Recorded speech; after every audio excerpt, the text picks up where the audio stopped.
Hotel, bear with me one moment.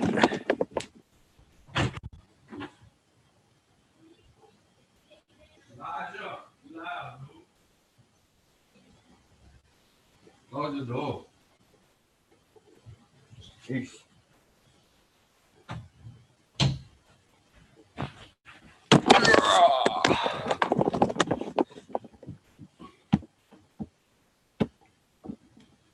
How everybody doing?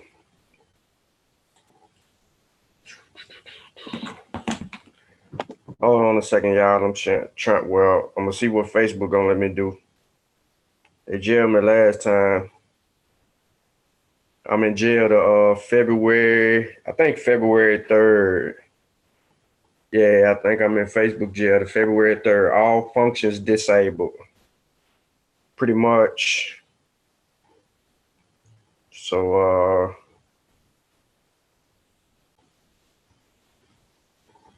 let's see what I can do.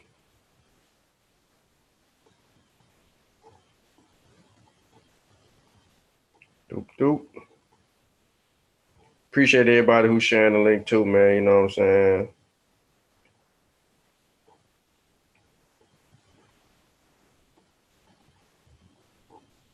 But I'm gonna get it cracking here in just a second. So I was in a back chat having a conversation, and I was challenging brothers' methodology about certain things that they were actually doing, and I felt like that we could push each other to be a little bit better. So what I was trying to do, in my attempt to do it, was to get them to see that we need to raise the bar academically when we addressing these particular questions that's being asked about certain parts of history. And in order to do that, we have to show a methodology. We just can't concede that academia says so or the consensus says so. We need to be able to demonstrate without a shadow of a doubt that we have did the empirical research and we come to the conclusion that we either agree or disagree with academia or the consensus on a said subject. Conceding to them just because and sharing the critiques and works of academia just is not good enough. That's not proper methodology. That's not scholarship. Especially when you're promoting or you're adhering to the scientific method, and or you are so-called adhering to a scientific method, or scientific in your behaviors.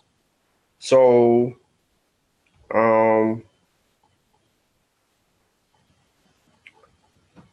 don't want to say who asked this particular question. Hopefully they can find use of this particular information and deem it reliable. Now, Kofi been crying about the link, but guess what Kofi at? Kofi said he at work. So he can't even hit the link that you join. That's fine.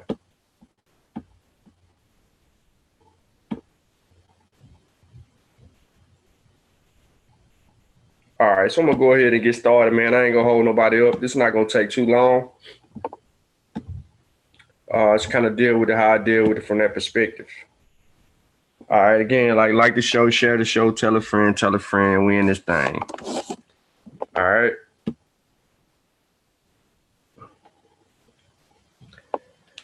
All right, the Netaretta Net.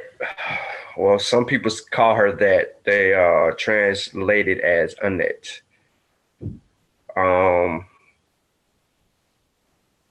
You will see her name two different ways. We'll get into that in the description. She's usually found as this lady over here on the right-hand side, right? So this is what we're going to talk about today. Ain't going to take long either. It's probably be like 15, 20 minutes or whatever. But we're going to get into it. Some people might stroll in here late. It's all right. It's going to be short enough for people to go back and catch it and watch it and kind of learn from it. All right, so let's get it cracking.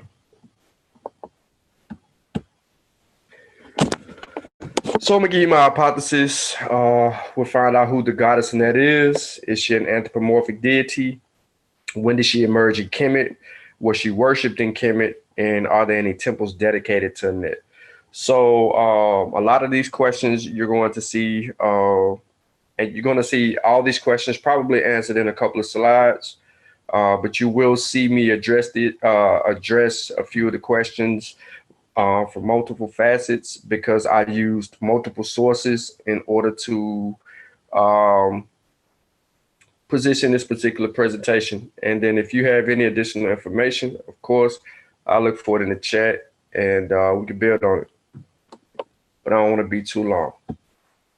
All right, so the goddess Anat seems to be a foreign deity brought by people who existed outside of ancient Kemet. Her existence has been overlooked because we do not hear much about her, even being a deity until thousands of years has passed. We do not hear about her in any underworld texts or popular works by Egyptologists, which makes one question: where did she come from? Now, the ancient Egyptians visualized their deities. I should have put the image, but I'm sourcing this guy. You'll see me make some corrections. The Egyptians visualized their deities in many ways.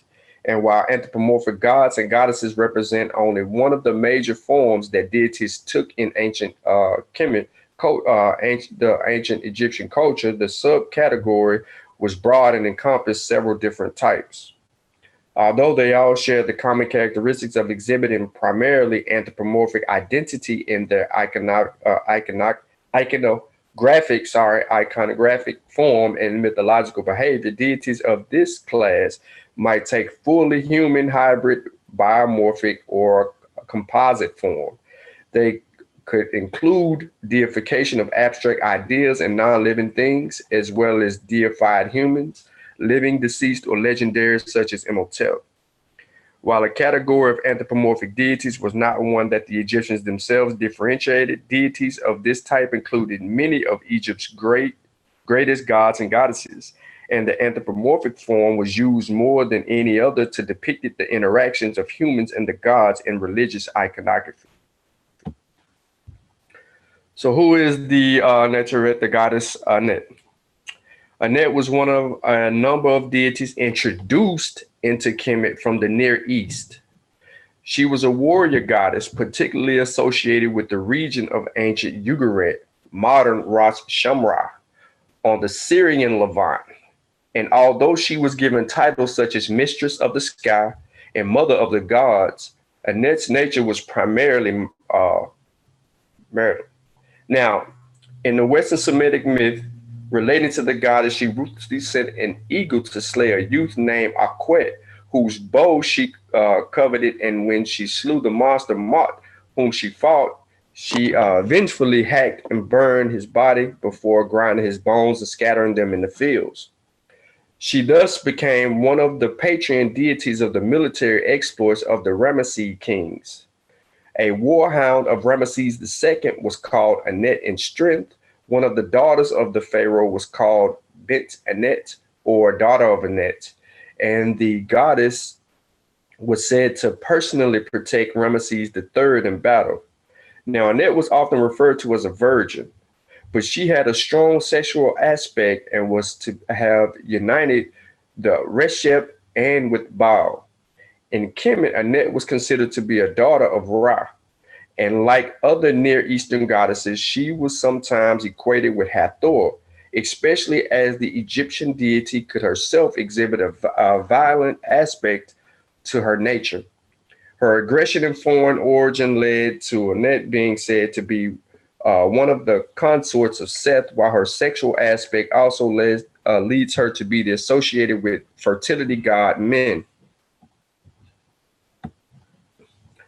Now, as a goddess of war, Anat was believed to protect the king in battle. Thus, she was often depicted with a lance, axe, and shield. She also wore a tall crown surmounted by feathers. Anat is an excellent example of the Remish acceptance of foreign deities into their pantheon of gods, because she actually originated in Syria, Palestine, as a deity of the Canaanites and Phoenicians. She was said to be the sister of sometimes the consort or Baal. There's evidence of a cult dedicated to her in Kemet from at least the late Middle Kingdom. Like other more benign goddesses, Anat held the title Mother of all gods and Mistress of the sky. At various times, she was regarded as the consort of Seth or the fertility god of men. Second source. Third source. Anat was a Near Eastern warrior goddess worshipped in Kemet from the late Middle Kingdom onward. In the mythology of the Canaanites or Ugarit, Anat was the sister, lover, and avenger of the storm god Baal. In Kemet, she was regarded as a daughter of Ra and a consort of the storm god Seth. She was a formidable defender of the sun god and protected kings on the battlefield. Well, this one's put in there wrong, but in the Remech, well, with the Remech art, Anat was usually represented as a woman carrying a shield, a spear, and an axe. One spell refers to Anat fighting alongside Ra against the troop of wild donkeys who embodied the forces of chaos, Isfet. So fierce was the contest that Anat gathered the blood of the wounded sun god in 15 metal bowls. King Ramesses III claimed that Anat had been his shield in the equally desperate struggle against the invading sea peoples. In the Canaanite mythology, Anat and Baal mated in the forms of a cow and a bull. In Kemet, Anat was called the Great Cow of Seth. In a myth used in several spells, Seth sees seed goddess bathing and has sex with her. Only the creator sun god is allowed to mate with the seed goddess. So this sacrilegious act poisons Seth with her magic. All right. Here I use the J Shesh to make her name so that people can identify her name in places that is written in stone, certain stela that you may find. One stela that you'll find in the British Museum from the 19th dynasty is from Deir el Medina, register of the stela of K from the Deir el Medina, like I said, right here. So you'll see her name either written like this or written like this, or you can see her name merged with all of this. And then after the reed leaf here, you will see the bread loaf and like the egg, and then you'll see the cobra. King cobra, that is. All right, now in iconography, this is the same stela this was the bottom half on the right-hand side that I showed on the last image. This is the full stela that you see on the right-hand side there. All right. I really couldn't find a good inscription for the bottom half. I probably needed to look a little bit deeper so that I could try to transliterate some of this stuff that was transliterate some of this stuff that was up here to see if I can come up with a sensible translation. However, in regard to that, but because of this shadow right here, most of the images all portray this particular shadow. I just left it alone, really. But she is right here on the bottom right-hand side. It's a better view if you couldn't see her from the last one. As you can see, it looks like she's wearing a white crown. We'll talk a little bit more about that in a minute. But she's got that shield up with that spear, and she's seated. Now, in the iconography, a representation of Anat usually reflects her mythological character, and she was characteristically depicted in the form of a woman holding a shield, spear, and a battle axe, often the one with the raised arms holding one of her weapons in a strengthening gesture. She normally wears a long dress and a high crown similar to the white crown of Upper Kemet, but flanked by plumes on either side. Her iconography can sometimes reflect elements of the goddess Hathor with whom she was associated with. Anat is the first attested in Kemet towards the end of the Middle Kingdom, but she seems to have been favored by the Hyksos during their period of ruling in Kemet, one of whose kings took the name Anat-Her, and by Ramesside times, Anat was established as fairly important goddess in the Delta region. In the third intermediate period, a large precinct was dedicated to the goddess in the temple of Mut at Tanis, and the name Anat Imheb, or Anat in her festival, was a theophorus name taken by the Remich acknowledges to the older Hor Heb or Amen Heb or Heru or Amen in his festival. Although the goddess was often associated with a star, the cult of Anat was clearly practiced independently. The foreign deities that were, also, foreign deities in Kemet were Reshep, Baal, Anet, Astarte, and Kadesh. All had human figures that the remnants assigned to them. Without a doubt, they would have found it difficult to slip into an animal or composite form, for these stem from the deep structure of the Remich concept of the divine. Conclusion. Told you it wasn't going to be long. Based on multiple sources, I conclude that Anat is indeed a foreign deity accepted by the Remnants during foreign rule. She is an anthropomorphic deity with warlike and fertility attributes. She emerged around the time of the Hyksos in the Middle Kingdom period and was worshipped by those who are familiar with her. Not enough evidence available to say that all 42 nomes accepted this deity as their own. She is found sitting in her warlike posture on the Ramesside del El Medina stela, housed in the British Museum. She also can be found in the Papyrus Chester Beatty 7, as well as the Egyptian magical Papyrus Leeton, from lines 343 to 346. So I give you some primary sources to attest her as well. Here go my sources right here. You can pause the video here. You can, if you want to go behind me and try to correct me, feel free. All bets are welcome. I am looking at the chat. I don't really see any questions. Told you guys I didn't want to be long. For here, I was answering a research question for a particular person that asked the question. So I said, you know what? I can put together something for you, man. And instead of leaving this big old long message in the chat, I can put some slides together and just present it. So that way we have it documented. And if we needed to go back in there and do what we need to do for presentation's sake or informational sake, or just people may not ever heard of this particular deity, then we got it cataloged. So it's right here on Kofi Podside TV. I'm not gonna hold everybody up, man, but anybody got any questions, feel free to leave them in the comments. I'm gonna watch the chat a little bit more and see what we got going on now.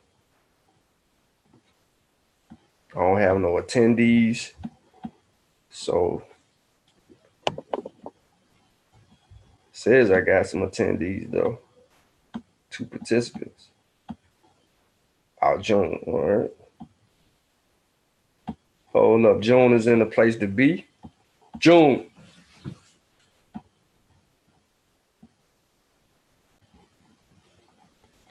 All right, so I got saying June in the building. I don't know how much of the information that June heard, but did you have any questions or you want to build on it, brother? I know you got a lot of information.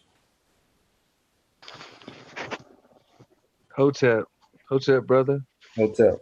Oh no, I just saw the link. Wanted to check out what was going on. Uh, I got excited when you put up the picture of the primary where she was at, and looking at her name in the glyphs. I probably would pronounce it Auntie. Auntie, yeah. Yeah, I figured, that because the pronunciation's a little tentative. Mm-hmm. Yeah. But yeah, I haven't heard too much about her, seen too much about her. But the one picture you had put up was interesting because I saw her name in the glyphs, but it was reading from right to left. Mm-hmm. You want me, hold on, let me get back to the image. See if I can pull it up for everybody.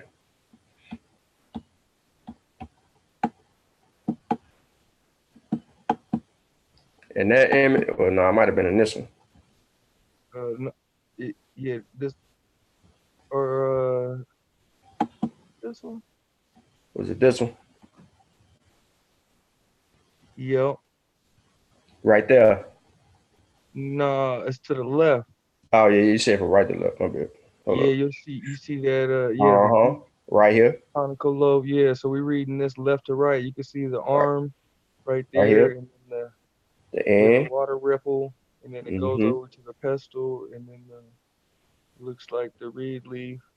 And like you said, you'll see it with the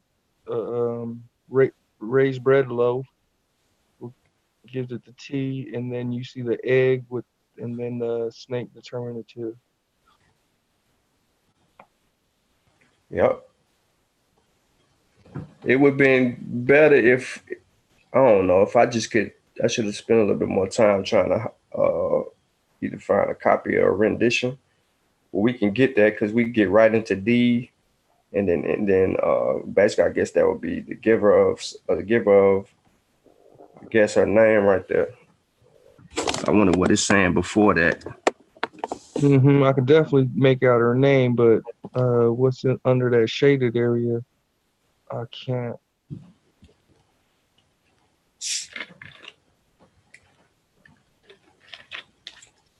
But yeah, man. But yeah, that's interesting. Yeah, and I found it interesting when the question was asked, really, because um, we really don't talk about foreign deities. Like we don't we don't really expound on the foreign deities, so because we're so used to basically the ones that are mentioned the most, that we never really thought about these people inheriting other people's deities. And you see at the top, her name is hold up, no, that ain't her name at the top, but there's something familiar that people see, like the Hecka sign with the hill. That that might be. Yeah, it's so hard to tell. I'm looking on my phone. Yeah, it kind of looks like it because of the glyph patterns, but we don't. Yeah. I can't make out the one I think above the water ripple. I can't see it being an arm. hmm Yeah, it's a little blurry. But yeah, I mean, Kemet, it went on for so long, thousands of years, Yeah, and then many times was a mixed multitude of people. yeah, and so I know it wasn't gonna be long, but I just wanted to kind of like hit on the, how somebody you want to hit on them, you want to hit on those points. They kind of leave it right there on those points and not venture off, but also kind of show her, where she's mentioned in these in the stellas and temples. Now, the Moot temple at Tanis, I mean, you really don't see her evidence of her. They said she's sitting next to somebody else, but it's not written in stone or anything like that, which I was looking for. So just to kind of bring her name out in the stela or on a temple would have been on a well. I was looking for a temple, but I really couldn't. And then, like I said, just based on the information that I had, she was just independently, you know, praised or worshipped or whatnot. So it wasn't nothing that was vastly done all over the gnomes or scattered across all of Kemet from Upper and Lower Kemet. So this was like it would be a designated area, which would have been where primarily where the Hiscos pretty much were uh, presiding or chiefing.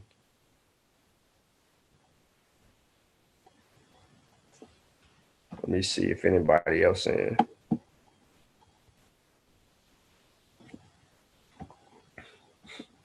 Did you have nothing in one of your books? Who, me? Yeah, yeah. Oh man, I don't know. You went live so quick. I had just got the message. Next thing I know, you was live. Yeah, my I man. clicked on and didn't even know you were live. Yeah. But Oh, that's something yeah. definitely worth looking into. Um, yeah, it's definitely something worth looking into.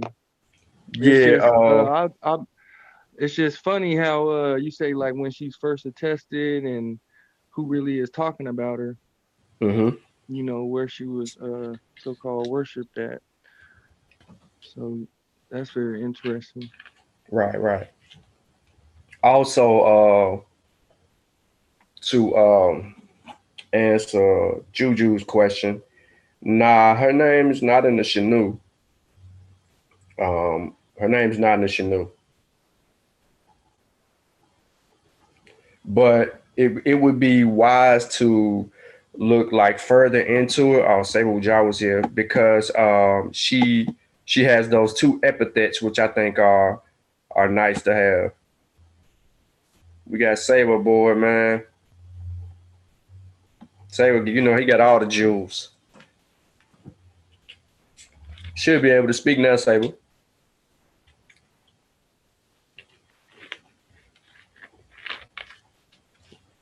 He on mute right now, y'all.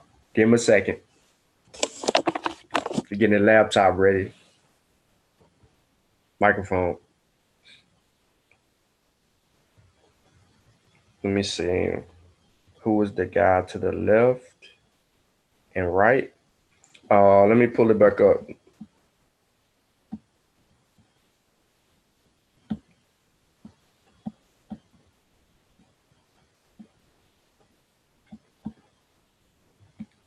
Let's see. Y'all been studying metal nature. Let's see. The names are the hardest things to get, by the way. But let's see if y'all know who this is. It's kind of hard to see the glyphs unless you're familiar with it. Unless you have a copy of a rendition of it.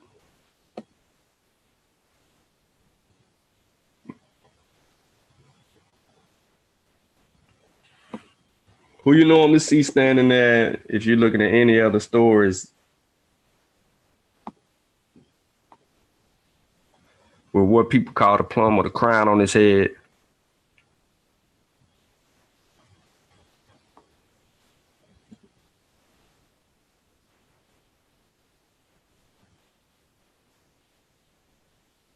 Notice a delay. I'm on my phone. Can't see why.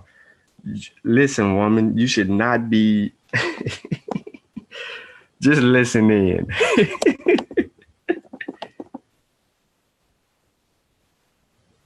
We still can't hear you, Saber, if you're trying to talk.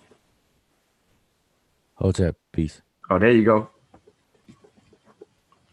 Hotel.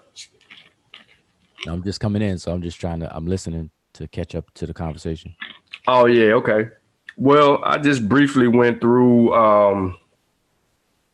who the deity was and if she was related to any others. And I basically went over that this deity is a foreign deity who come in during the Middle Kingdom around the 1800s, so to say. And her involvement is a Near East deity.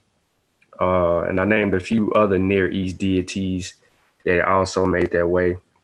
And then I wanted to show where she, you know, where she could be found.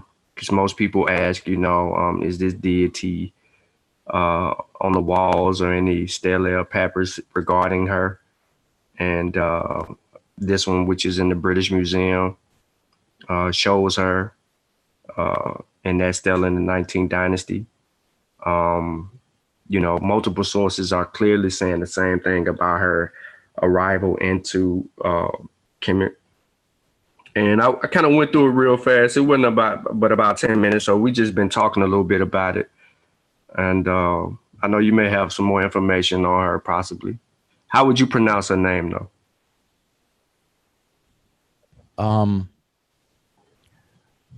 Well, it depends because you have Anath, Antique, Aneth, and some other different renditions. So it's just different. Depends on which text you're talking about. Okay. Also, Hey Sean, yes, sir. In this book I just opened up, let me see, what is it? Egypt, God, Myths, and Religion. Uh-huh. Yeah, Lucia Garland. They talk about her in the tale as being a Syrian goddess. Yeah, you said gods and men in Egypt. It's God, Myths, Oh, God, God Myths, and myths. Religion. Yeah, it said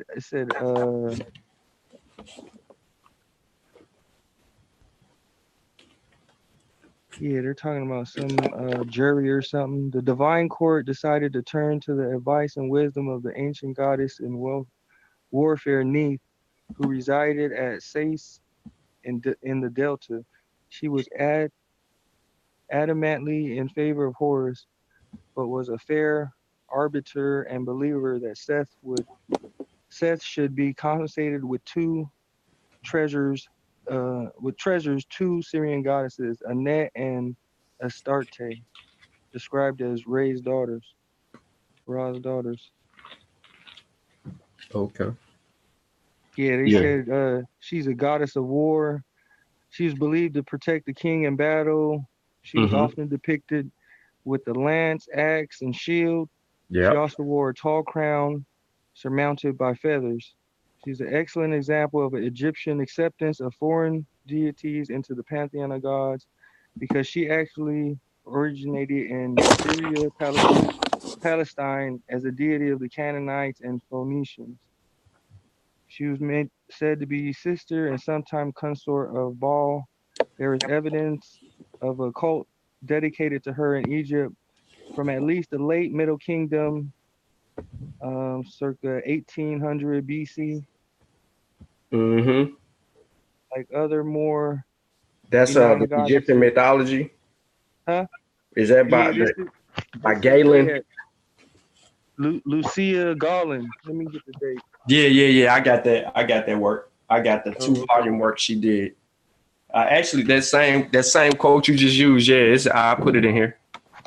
Oh, okay. Yeah. Yeah, I never really heard too much about her, but that'd be nice if we could find some better pictures, better primaries. Yeah, I agree with you on that.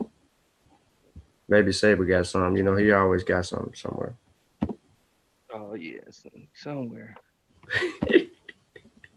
That right there, June, on page 30.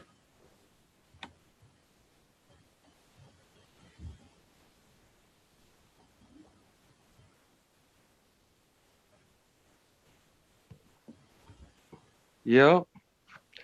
Don't think I wasn't paying attention. I was paying attention. I just had opened up a book real quick and happened to be the same book. That's Yeah. good though. Hey. You know, everybody know we got them books. Yeah, yeah, that's funny. And then I went to Gods and Men in Egypt from 3000 BCE to 395. To just that last slide, to quote that slide directly, because it dealt with on page 18. It tells us the other names of the foreign deities at that time. So Um, what was the date you said she was first attested or was first attested? hold on, let me go back.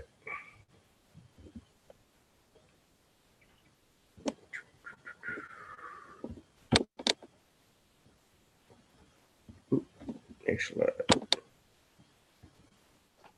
Was one of a number of deities introduced in the Kemet of the Near East. Blah blah blah blah blah. Western Semitic.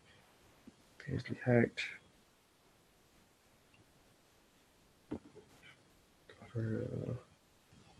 No, it was the slide that said something about the Hyksos. Okay.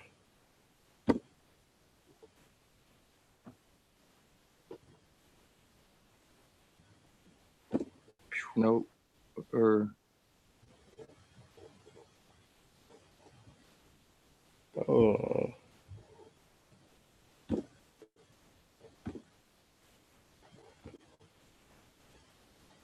right here. Wilkerson. Okay. I got that. I got this work too. Yeah. Hmm. Yeah, he have you read the anthropomorphic article that he wrote for UCLA? Is what's that? Recently? Nah, it's not recent. I think Uh-uh. I don't I'll put know. it in the chat. I have to grab it and I can put it in the back chat. Yeah, third intermediate period. Mm-hmm. Hmm.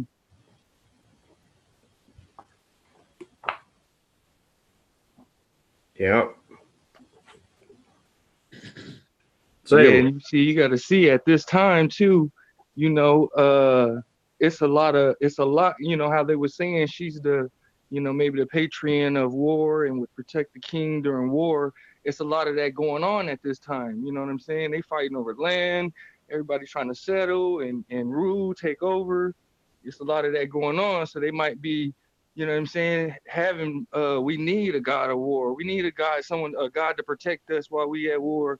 And that's maybe why we see some of these popping up. And plus Um, the people, like they said, the people brought it with them, or she may have been worshipped somewhere else. What's up? Good job. yes, sir, Saber. yeah, I was gonna say, that's a point. I think you read it in the other slide you showed that the Egyptians could adopt a foreign deity. So um, do you think today? I mean, it's like a rhetorical question. Do you think Muslims today could adopt a foreign deity? No. Do you think Christians today could adopt a foreign deity? Nope. Do you think Jews today or Hebrew Israelites could adopt a foreign deity? Absolutely not. All right. So that in and of itself should be a testimony to the stark difference between the Abrahamic traditions and how they handled those scenarios and those situations versus um, communities on the continent of Africa, Kemet, being one that we can read about, but it was often done, in multiple communities on the entire continent. And Mm-hmm. that's a major difference. That's a major, thing. And you got to ask yourself, why? Why is it that way? And how could it be so easily adopted and so on and so forth? And then on top of that, the question is that really true? Like we said no real quick, right? Right. Because that's the way it's crystallized today. But if you look at the history of Islam, you look at the history of Christianity, and you look at the history of Judaism, probably not so much Christianity, but there were a lot of arguments before the dust settled on the canon of the Bible. But Judaism and Islam, you could definitely see it. Christianity, you gotta do some work to see it. But you can see where these even these traditions they did adopt the various deities, but it's not portrayed that way today. It's not interpreted or taught that way today. Allah, you have a lot. You have different deities being mentioned in the Quran. A lot of different deities being mentioned in the Bible. But what happens? What happens is it's any adoption of those deities. So it's a covenant, as it's explained, which is an agreement, is made between a group of people and one particular deity. And that one particular deity becomes jealous of the others. Whereas in Kemet, that didn't apply. So that's a major difference that hopefully people can look into. Yeah, that's a good point. And Satuk is given, well, actually, we say the other way. Anat or Anat, who you're talking about, is given to Satuk because Satuk is a deity that's associated with foreigners, associated with the chaos of the desert. And so nomadic desert, semi-nomadic, nomadic desert dwellers and their deities in a feminine or female form would be given to an Egyptian deity that's associated with the desert and foreigners. It just only makes sense. That's why Astarit and Anat and all these other deities are given to him as wives. And he's associated with Hadad or Baal or Hadad. So, See your point. So he gets all the foreign deities, except for Satek. right. It only makes sense. I mean, none of these deities are real people. Right. And so you have to look at the conceptualizations behind them and everything that's within their jurisdiction of different things. So Satuk is, or Set is deity of the confusion of the desert and that behavior, that lifestyle, everything. Yep. I was trying to look through. I don't know if it's even worth it looking into the Encyclopedia of Ancient Egypt, making sure I didn't leave nothing on the table. But because she was associated with fertility, they say as well as war. So I was just trying to look to see if Yeah. And that's why she's associated on that stela you just showed with Men, the deity Men, men, yeah, who is also the same. yeah, and she's found supposed to be found at the temple. Here go men right here. She's supposed to be at one of the temples. But Kayla had asked that question in the chat. Who was the person on the left? And you just basically told her. You basically told her who the person was on the left. Oh, okay. I didn't know. It's yeah, the deity Men. You can show it again. You can see the name in the name was on there. Hold on, let me get back to it.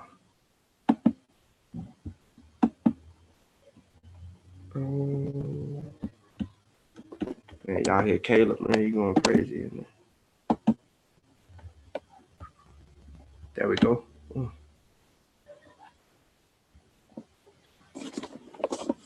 Yeah, you see, I don't know if your cursor could point to it, but in that first column, yep, right there, Men.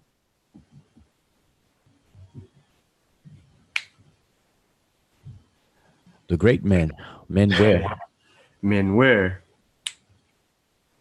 Yeah. There's the where right there, right? Mm-hmm. Yeah.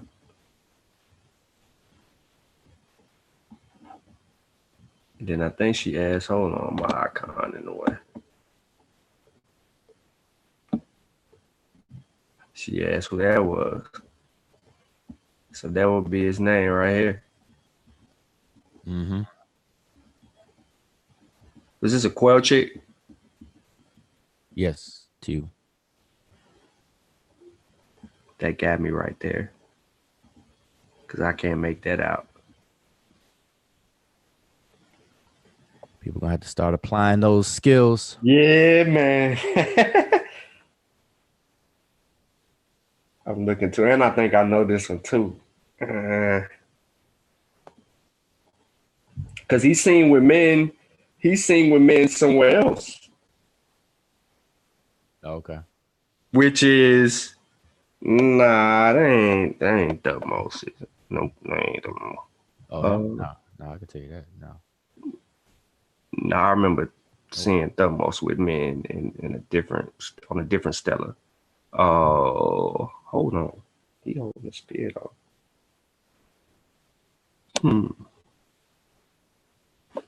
Is that the hotel thing right there?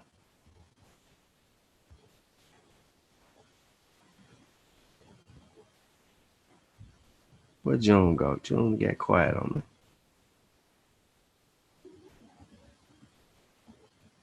My bad. Who is My the bad. who is the one in the middle? I mean, their names are all there. This the foreign god. Uh, but see, I know this one because she already didn't. But this is that what they call her Ashtar or whatever. No, her the name. Well, we already said the one on the left. You see Yeah, men, um, men there in the middle. You have K Kateshet, Kateshet. Okay, yeah, I said Ashtar. and then on the right you have R Shepu, Reshepu, Shepu. Okay, Reshepu. yeah, because the mouth. Mm-hmm.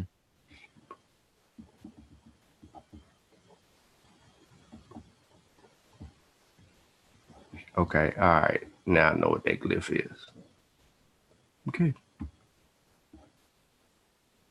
So,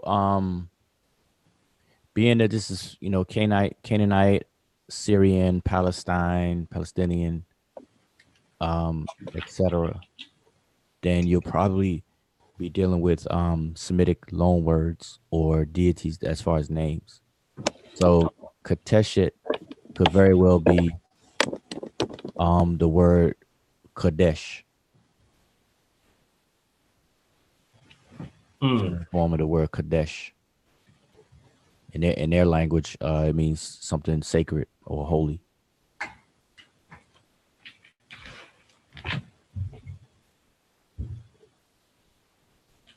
Yep. Gotcha. So, yep, yes, sir. But why? I do have a question though. Why would the scribe? Because they said it's not like the white crown. Um, that's on. How you pronounce her name again? I don't mess it up. Which one? Kadesh? Anuch. Which one? Uh, the Annette. Well, I'm saying it wrong anyway, but Oh, Annette, Annette. Anat, yeah, Anat. Her crown favors the white crown like way too close. But I'm just trying to figure. Well, I know we can't get in the head of the scribe, but I wonder why he made it so similar to that crown.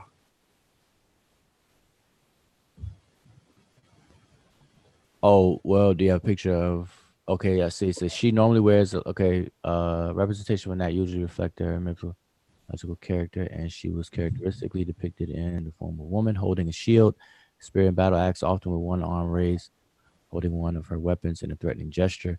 She normally wears a long dress and a high crown similar to the white crown of Upper Kemet, but flanked by plumes on either side. Her iconography can sometimes reflect elements of the goddess Heru, with whom she was associated with. Okay. So you asking about the white crown? Yeah. Yeah, I think they were just trying to mix a few of them, mix a few things, like mix it up. Okay. Um.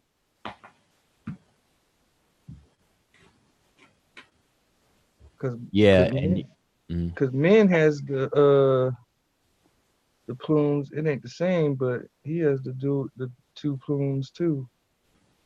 yeah, and Osir has you see him with the white crown, look like a bowling ball pin, and the plumes, the feather plumes, also. She's enthroned there on the bottom right. Mm-hmm. They have a bunch of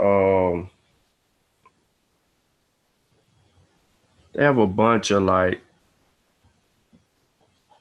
different renditions of this, but not in its full entirety. It's like the top part will be there, but the bottom part are cut off, and you'll just only see these praise people in this position right here, this offering.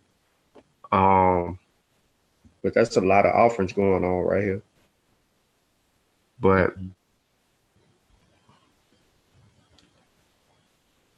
I just didn't trust them copies. I was like, nah, man, let me keep searching. And then they have one that's similar to what we're looking at right here, but the deity on the right will be different. And he'll be wearing a white crown. And then men will be on the other side, the way men's in his position.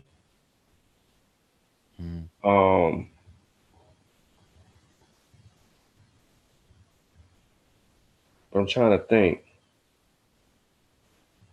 But the what is that? This would be what a lion sometimes depicted as. Something like that. No, it's kind of damaged. Oh, that one, yeah. Yeah. I'm trying to find it still if I can in one of my books. So I can be more exact, because you're right though. She holding the 3 lotus flower, yes, which is usually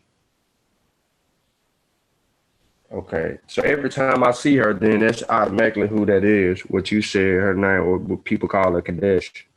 Kadesh. Kadesh, yeah, because she's always got the 3 lotus flowers in her hand, and she's standing on top of a lion.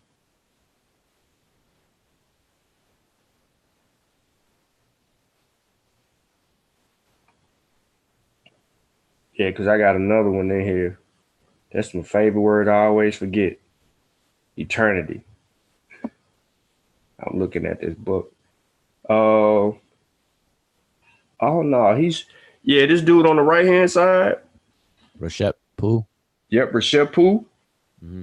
They got him depicted a little bit different. They got You have a picture you can show? yeah, let me see if I can I'm gonna show my book.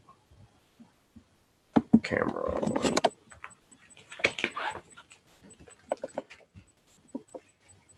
Well, it might be horrible. Let me know if you can see him. Oh, okay. Yeah. It's got him depicted a little bit different.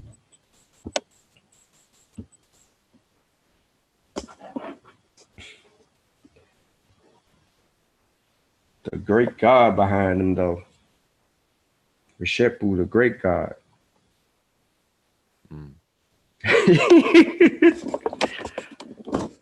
Yep. I'm looking at the chat, man. Yeah, you can quiet at the chat now.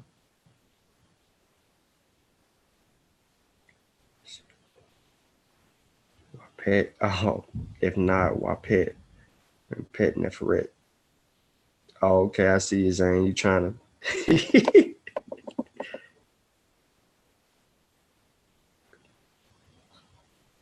Correct, CK. Yeah, some people do Photoshops, but then there's a lot of different renditions, so we have to just look at the sources for what they were. I used to grab a lot of bad sources. June used to clown me for it. Remember that, June?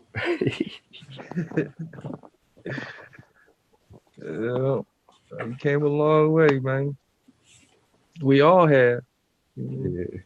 But yeah, with these pieces, it might be hard to come across because there's only, from a certain time period on, and then it was only for so long, they probably got ran up out of there and, what they did. So yeah, I don't know if the next people would have kept the same would have kept worshiping these same deities. So you might only, be able to find stuff from a certain time period. Hmm. And would that conclusion be right though, say, but that because she wasn't uh she wasn't just worshipped everywhere else. She was just isolated in that area where the foreign chieftain were. Yeah, it wasn't widespread. Um, as far as we know, it wasn't widespread. But she was associated with war, obviously, as you read, fertility, and associated with other indigenous deities like Hathor and sometimes Osset. But you have Anat, who you're talking about, but then you have the one that's in the middle, the big one in the middle that you were showing, Mm-hmm. Kadesh, Kadesh. That shit. Yeah, and so she's associated with the deity on the right that you said, and men, and that deity was associated with fertility, and so she always seen as holding the plants or snakes, which are emblems that deal with fertility at times too. And she's always depicted as forward facing, similar to another deity of birth and fertility and some other things that we know is best. So there's cultural reasons for all those things. But the one thing that people should definitely take away is how the Egyptians weren't afraid or intimidated by foreign deities. You got a foreign deity, it's like, hey, just join the crowd. Just join the ranks. Join the ranks. We got some room for you. Come over here. You want to bring a knot into this? Okay. Got some room. Have a seat right here. Want like a cup of tea? What you want to be associated with? We got it. We got a whole stuff. We're gonna put a whole bunch of stuff in the hat. We're gonna let you pick it out. Oh, you picked out war. Okay, we associate with war. Up fertility. Okay, we associate with fertility. All right. Welcome. Make yourself home. Thank you. Keep it moving. But no, we don't do it like they didn't do it like so and so is jealous. You can only have no other god but me. Go kill those folks. Take this land over, even though you're my chosen and I'm the most powerful. I couldn't change their heart and let them move. And you move in there peacefully. You had to kill everybody first and take the land of Canaan for your own. And or matter of fact, I'm just gonna watch this famine happen in your spot and take you to a heathen spot called Egypt for a little bit. Let you stay there for a while, get them mad, kick you out, and then tell you to go kill some Canaanites so you can take over their land. That's what it sounds like. Well, now listen, when you simplify these stories like that, it just changes the way that you view them, or people should view them. And some people should do that. Sometimes you get too close to things, you can't see it. I agree there. Because at the end of the day, these stories are old ways. They're remnants of the only way that communities, generations of people could transmit information without starting over. And it's just simple as that. If you're part of a generation of people that are alive today and you make these discoveries, you don't want your children or grandchildren to start from scratch, because then there'd be no progress. So you have to have a way to store information to give it to the next generation so they can pick up where you left off and continue forward. And so these mythos and stories were created to save information. So myths serve as a jump drive, a 32 gigabyte jump drive, so to speak, to store information to pass on.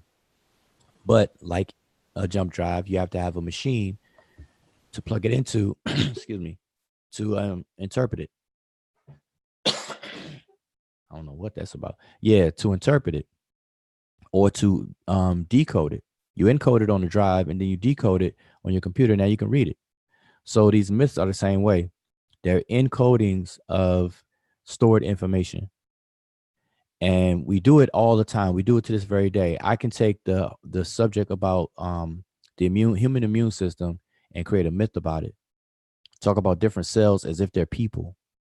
I could talk about the skin being like the wall of an Egyptian temple, and some foreign invaders. I could call them pathogens. I could describe them and say, hey, they wear, they're a bunch of nomadic people that wander around. They have no home and this and that. So they seek a home. They try and take over. So these pathogens come and they try to break through the temple wall, which is your skin.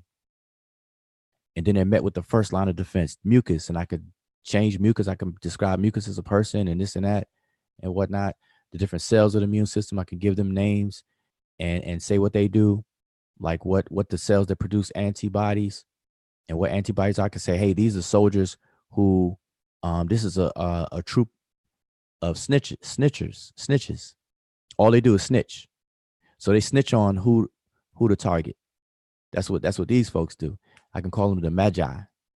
These are your natural killer cells. The magi, they come in with these bows and arrows and they just target and shoot this chemical in the cell so they'll pop. So it'll self-destruct. See, we could do that. I can literally do that right now. And create a myth out of the human immune system. So if you don't know that's what I did though, and all you have is the myth, and you lost track of a way to decode it and see the reality behind my figurative use of the English language, then that's what you're going to be stuck with. And when a lot of people get stuck with that, and that could be used as a tool and it's institutionalized and it becomes your belief system. And that's what has happened today. The Abrahamic belief systems are a result of that process, the loss of the realities behind the myths. And that's what happened. That's exactly what happens. It still happens today on the continent of Africa. People are losing it or have lost it. Now you got people who are still believing old superstitions. So anyway, I want to say that because when we look at it that way, we'll see these deities, because somebody's going to use Anat as a foreign or Semitic deity and come up with something to say, hey, Egyptians were influenced by the Israelites. I could see that happen. I could see somebody setting up a debate about that right now, but it's not even an issue when you really look at it. All of these things are figurative. The ancient humans had to invent figurative expression, because there's no way prior to writing that any community of people could memorize the definitions of all the words in their language. Like right now, like Sean, you've been speaking English all your life, right?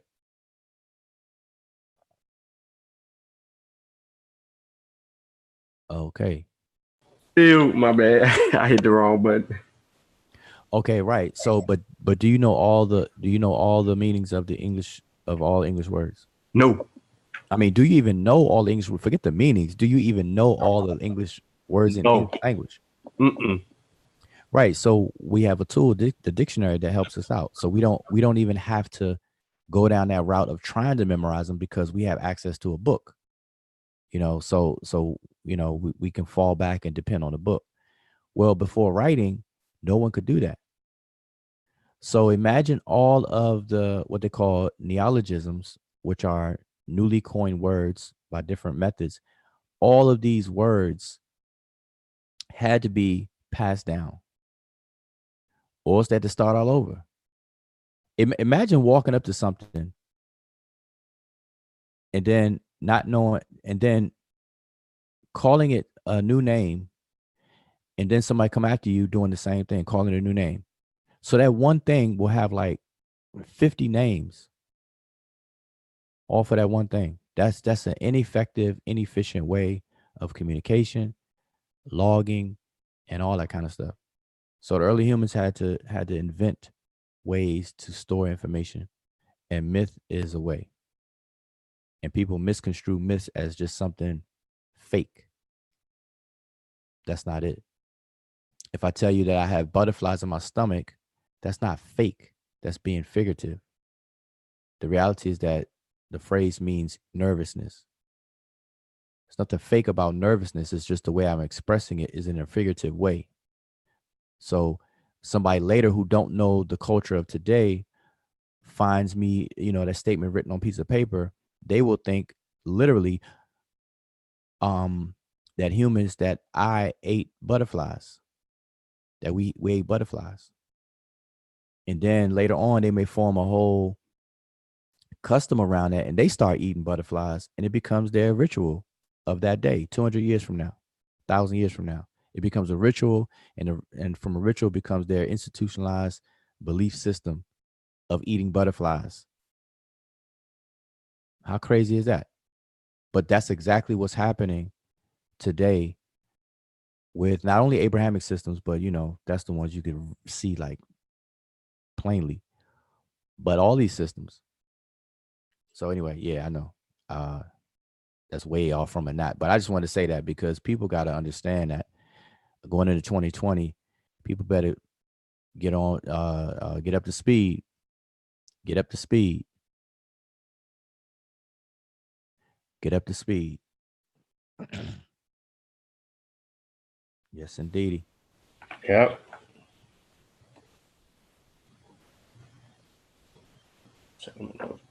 Medina. How much history would you say can be found in Dia El Medina? The way that it's excavated, because it seems like they're still doing work there, but Where is that? I mean, the name sounds familiar, but I have uh, in my mind, I can't place it on a map in my mind. it's near the Valley of the Kings and Queens. Uh, they say it's basically it's a village. It's built around the main road, two cross streets. It has like 68 houses near like Karnak, I think. Mm-hmm. I mean, And that's a hot.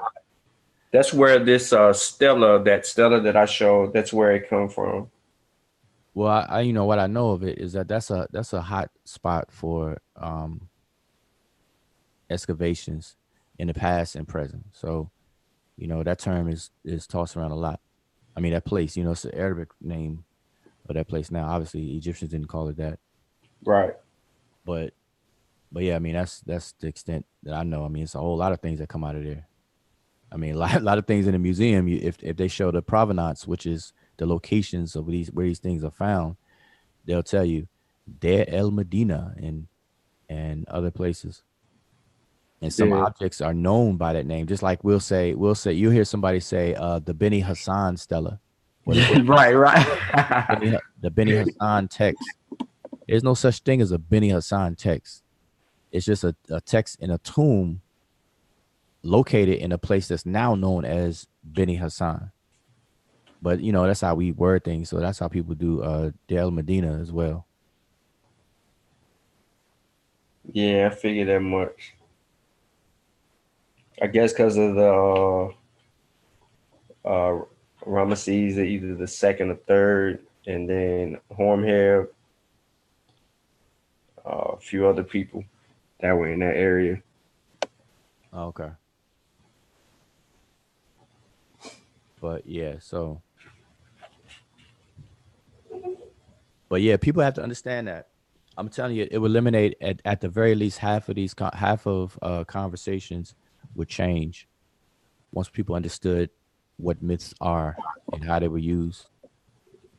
Today we have options. See, today is different, of course, because we have options. We live in a literate world of writing, but writing is only approximately 5,000 years old, and we really can't conceive a world without writing.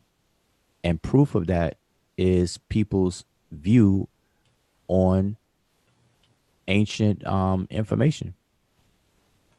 at the cusp of when writing was brought into the world, because they're coming from a an only oral way of storing information.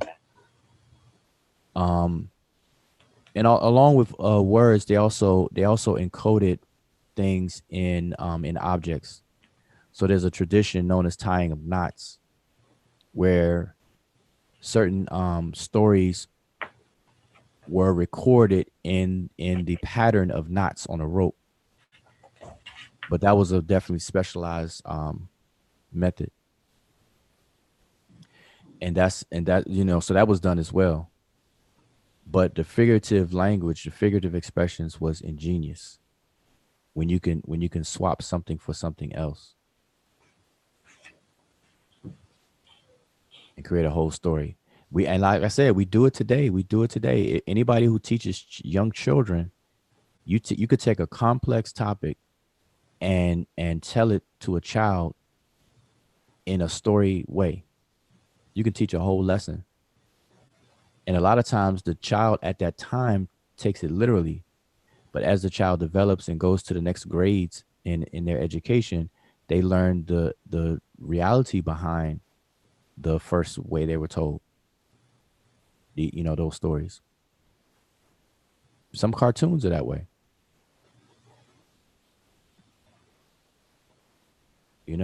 Matter of fact, because I mentioned this the other day, Schoolhouse Rock. Anybody familiar with Schoolhouse Rock? That is a modern way of telling, of explaining complex things to children. Yeah, I remember that. Used to come on. I watch it for a second and then I turn the channel, but that was a long song. Yeah. Well, it was a lot of different ones. So you had I'm just a bill. You had verb. You had conjunction, junction. What's your function? What's your function? All that stuff, and they had these animated characters that were doing that. That right there is a something that was done modernly that way. That it was effective in teaching children, but 5,000 years ago and beyond, going in the past, they did the same thing, but they had to use a different way. Same thing. Same thing. They know that verb is not this black superhero now, but at the time, you may think these things are literal. Why is it that cartoons have animals that talk? We know animals don't talk now. So there's growth steps and stages in all of this. And what happens is people who jump the ship before they fulfill their lessons, they will get stuck on the elementary ways of the explanations and things. So look at some of these belief systems of today as a collective dropouts of the full understanding. Like, for example, if I have a school that's broken up, that the entire curriculum is broken up into 3 grades, 3 years, 1 grade each year. And when you first come to my school in the first grade, I have to baby you. I have to teach you introductory things. I have to see where you are, what you understand. I have to clean that way. I have to empty your cup and then fill it with some basic things to lay a foundation. And the way in which I have to do it, maybe in a way where I have to use a lot of correlations, a lot of analogies, a lot of figurative expressions to get it to lock in and anchor into your mind. But let's say you drop out of that. You take it for 1 year and you don't come back to second and third year. But my plan, my 3-year plan was in the second year, I revisit the first year information, but I start to swap out things for more reality. And then by the third year, I completely give you the raw and uncut. But you never got that. You drop out in the first year, you go tell your friends, and they tell their friends, but all you have is first year's information. And then you all run with it and form a whole group, and then you start your own school. And guess what? You only got that first years of information. You started a whole thing, and time goes on, it grows. And so that's a gist of like what we have today with these Abrahamic systems over time. Of course, I'm really oversimplifying it, but that's the gist of what happens. Why you have people believe that snakes can talk. Why you have people believe that a man named Jonah can be swallowed by a big fish. Why you have people believe that a woman can look back at a city, running from a city, look back and turn to a pillar of salt. Why you have people believing that a man could walk on water. Why people believe that a woman can have a male child without the help of another man called Jesus. You know, why people believe that on one hand, God is everywhere, but then on the other hand, God can walk inside of a garden in the cool of the day. You know, why people believe on one hand, God knows everything, and then on the other hand, the same God got to ask questions and test. Why on one hand, God requires a sacrifice, but then on the other hand, God comes to the earth as himself, as his own son to be killed and sacrificed to himself for something he created, but then he's not really a sacrifice because he didn't stay dead. He rose alive. All that stuff doesn't make sense if you take it literally, but people do it because that's all they got. Same thing with, I mean, this goes for anything. I'm just saying about Abrahamic stuff, but it goes for everything. People who do the same thing with even Egypt. You got people who believe that the Egyptian deities are real, like, literal. They are real, but they're not literal. And that's a difference people got to understand. Something can be real, but not literal. Just simply they stand in for something else.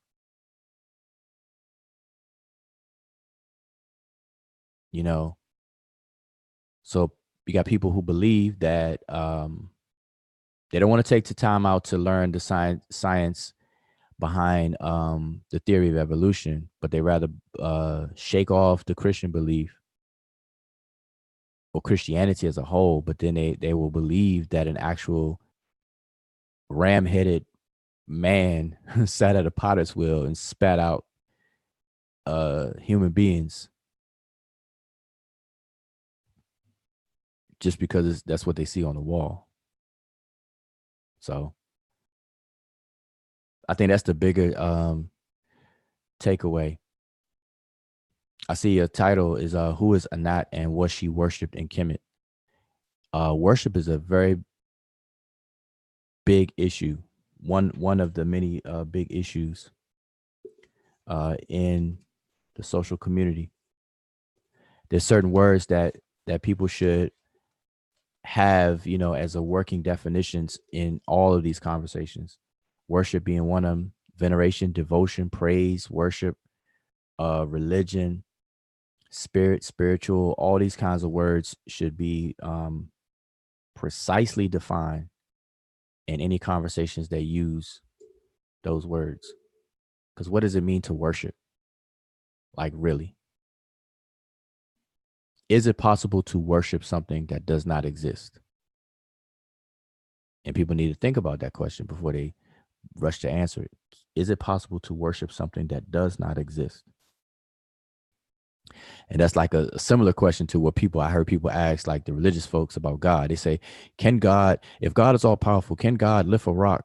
Or can God lift a rock that's too heavy for him or something? You know, they'll ask those kind of questions. Well, can something be worshiped that doesn't exist? Really? Yeah. So I kind of hogged the mic right there. So I'm gonna mute myself. I see in the chat, Courtney Thompson says you just convoluted yourself. I don't know if that was referring to me or not. But if it is, he can clarify that. All good points. All good points. Hey, guess what? I have She said, guess what? or he. Sorry about that. She excited, getting ready to go somewhere. Yeah, I'm gonna go. So we're gonna. That's good.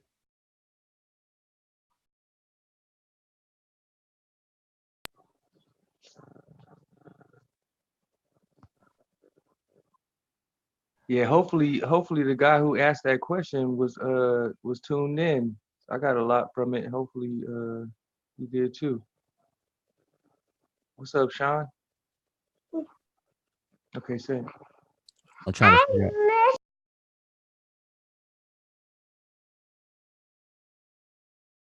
miss. I'm just trying to figure out.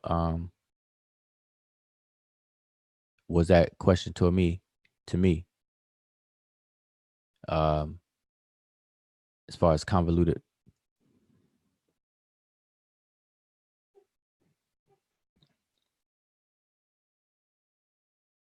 But anyway, so the thing is that, you know, as adults, we are in constant uh movement in knowledge. We're always learning things. And um as a rule, we start off in ignorance. And so where there's a big divide is based on people who are satisfied with remaining in ignorance, and then those who are unsatisfied with ignorance and they seek to know. And out of the people who seek to know, they learn skills and methods, and they use tools to discern when something is known, as opposed to when something is not known. And then you get into science, which means to know, and all the methods and tools of it as a discipline. And you get into epistemology, which is the study of different forms of knowledge and how one knows when something is known and all that kind of stuff. But on the side of ignorance, that's very easy. That's the default setting, and it um it appeals to laziness because you don't have to do work. The other side of seeking implies doing work. When you seek something, you gotta do something. You got to do work. If the default setting is already ignorance, then you have to go anywhere. You have to do anything. So it's less work on that side. And unfortunately, a lot of people choose that side. And what for a lot of people, their concepts of, like, for a lot of people, whatever they know, and then whatever goes beyond the threshold of their knowledge, they attribute to something. And that something really represents a bucket of ignorance, because you have knowledge up to a certain point. Beyond that threshold or beyond that line is the unknown. And for different issues, that unknown may be okay. Some people may be okay with not knowing. But on major issues, people have to fill in that void and give credit or relate it to something or someone or whatever the case is. And for many people, that something or someone is God. You know, God is a forever shrinking concept, because the more we know over time, the less we attribute to God. And if you go backwards from today, backwards in history, um, the less we knew or had access to knowing, the more we attributed to God or gods or a god or something of that nature. Thunder and lightning, volcano eruptions, these were at one point attributed to gods by people. But once we know what it is, how it works, how it functions, and even can manipulate stuff, we no longer have that in our explanations or discussions. Exactly, God of the gaps. Gods of the Gaps. That's what it is. I actually did a presentation on it, but Dr. Neil deGrasse Tyson talks about that, and he does a very good job of showing the gods of the gaps. Yep, yes, indeed. Our job is just to fill it, and it's okay. See, if we understand that, then there's nothing wrong with gods. Nothing wrong with any gods. Just know that that it's a forever changing situation. The more we know, the less size your God is going to be.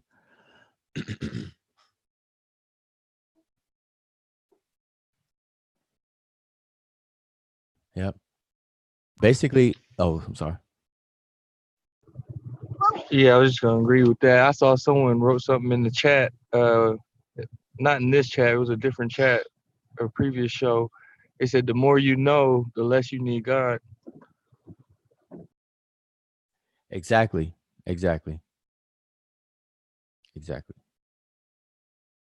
Yep. But now, if the gist of God of the Gaps, I would suggest that you listen to Dr. Neil deGrasse Tyson explain it. But I'm gonna give a like a cliff note of it. God of the Gaps is that there's a gap of knowledge. So, like I said, there's a threshold of what we know at any given time. Personally, as an individual, and then collectively as humanity, or we can chop it up into different pockets of humanity. And so there's a general knowledge that we have, and we call that body of knowledge science. And so there's things that we know, and then there's obviously things we don't know.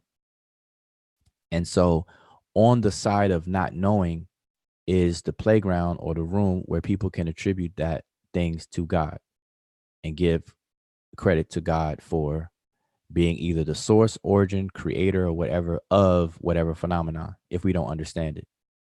The moment we understand it, there's no need to invoke God because we understand it.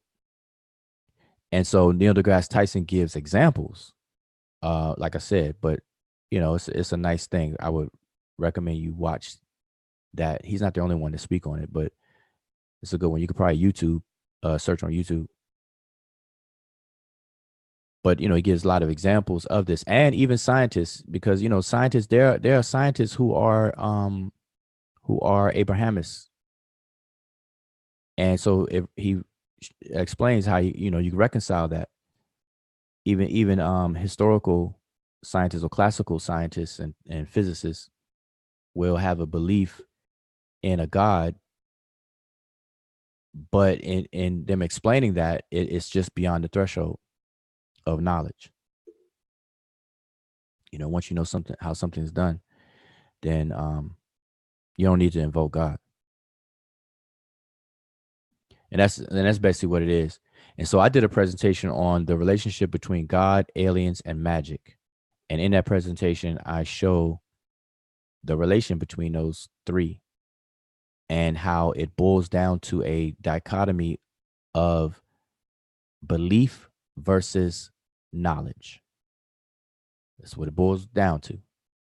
Belief being the acceptance of things you do not know, and knowledge being something that you know. And we all have a degree of both. And in any pursuit of knowledge, obviously we're starting off on the side of belief. But the thing is that the finish line should not be belief. The finish line should be knowledge. And that's the flow. That's the actual flow of that process, should be to move from ignorance or belief over into knowledge. And that's what drives us.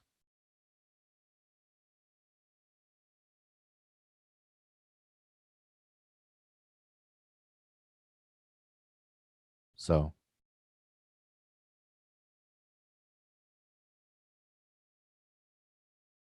Any more questions?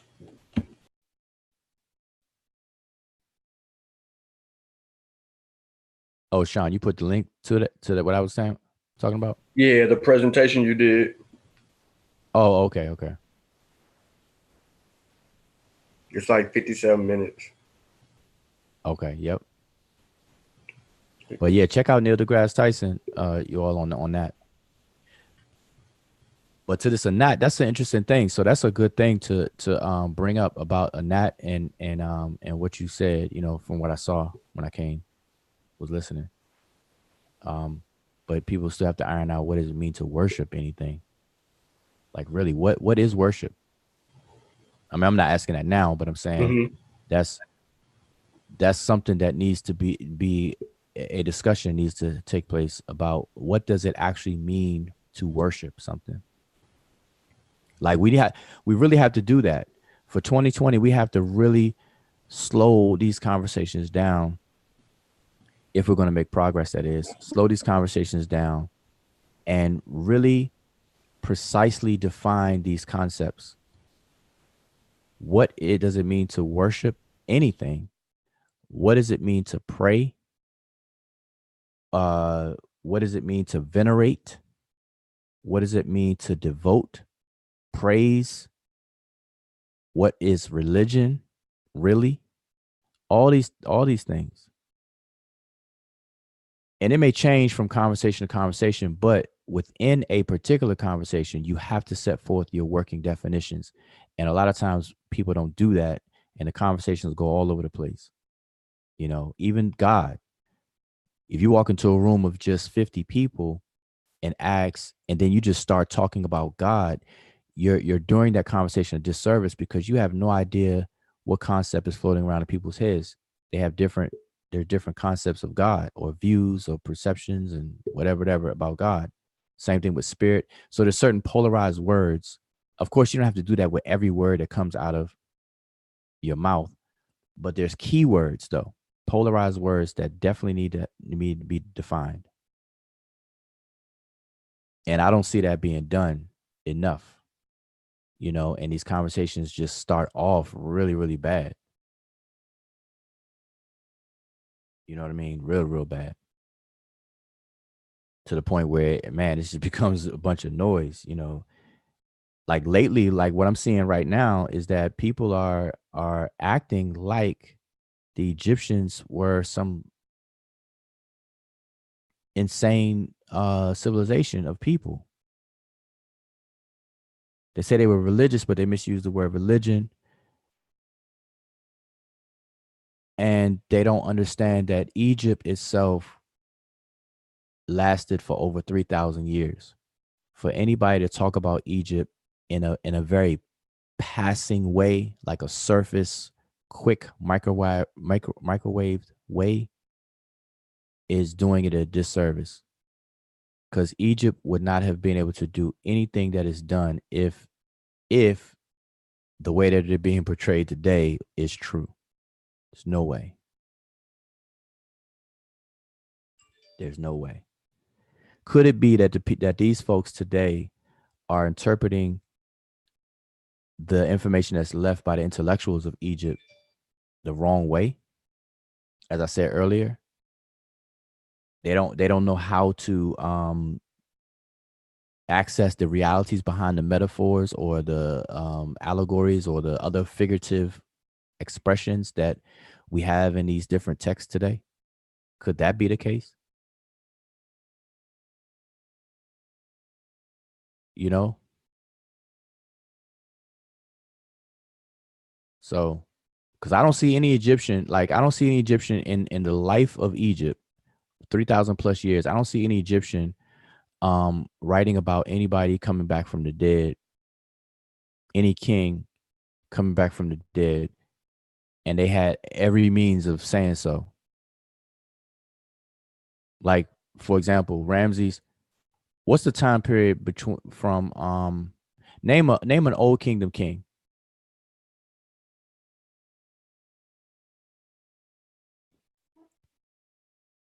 Anybody got a name of an old kingdom king off the top of your head?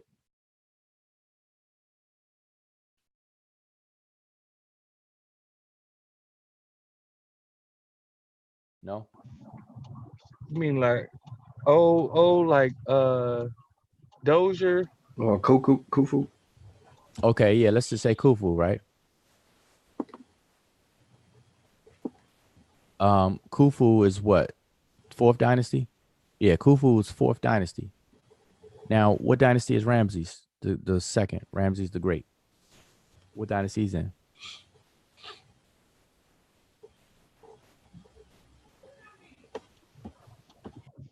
Like what, 13th or something? Somewhere in Nah, these teams. dynasty. No, Oh no. Ramses is the son of Seti. Which would be the like the 12th dynasty, 11th to 12th. Nah, boy, Hold on, you said Seti, right? yeah, y'all pushing him back in the Yeah, back. pushing up. He's in, Nah, it's further up. You right. he's in 19th. Yeah, 19th dynasty.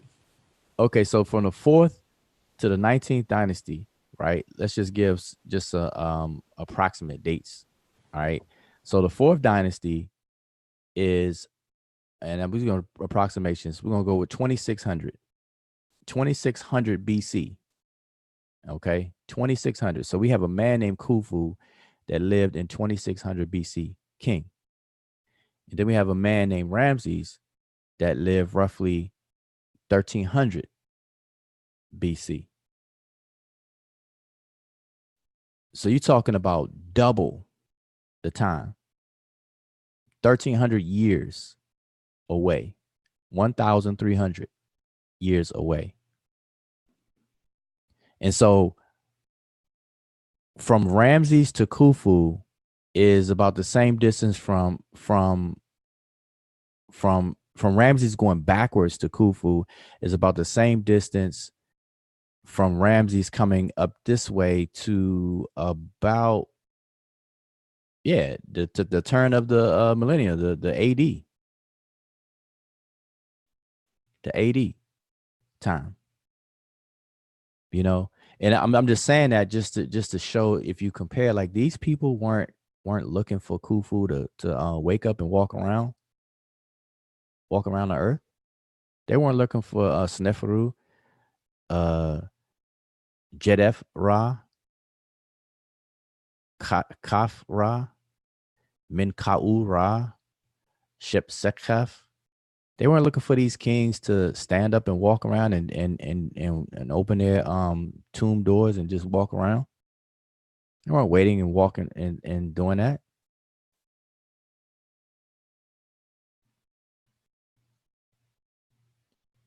You know, so, but I'm saying that's what people, when they talk about Egypt today as being this religious society, spooky and stuff, or whatever the case is, that's the impression they give, as if the ancient Egyptians didn't spend 3,000 years or did all these other things for 3,000 years. And we talk about 3,000 years as if it's just like a week.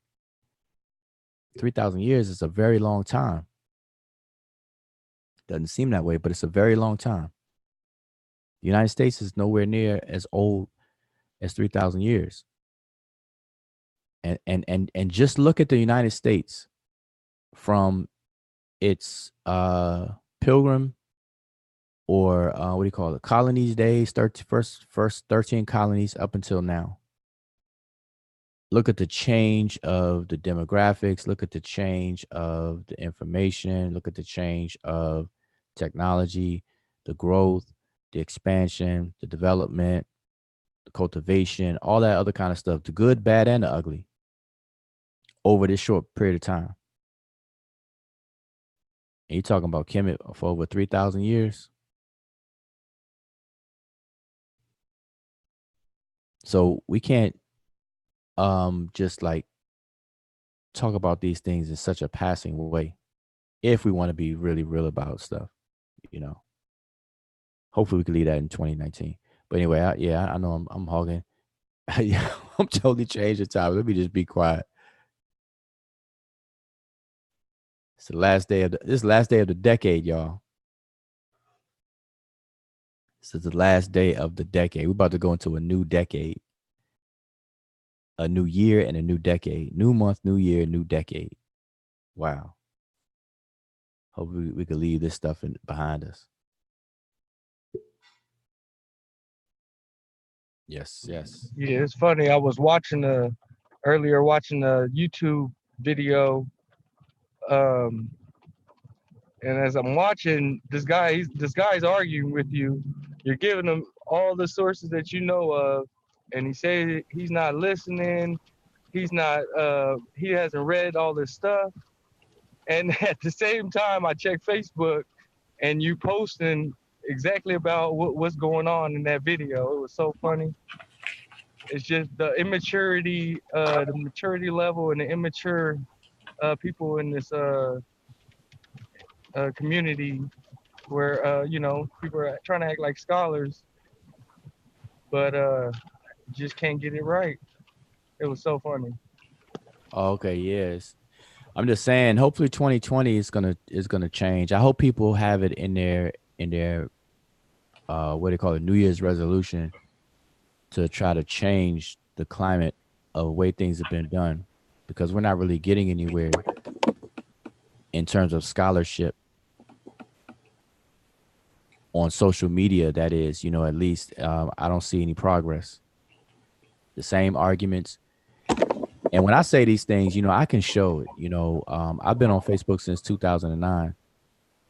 At least from Facebook social media perspective, I can show 10 years of the seasonal and cyclic way that these arguments pop up. They come up, the conversation ends up being the same outcome, the same grouping of mentality of people, the same immaturity, the same bad character, same everything. The names just change. And sometimes the names stay the same. It's the same people. Sometimes it's not. But we're not really getting anywhere. And a lot of times it's because this climate has created a new norm where it's okay to miscommunicate.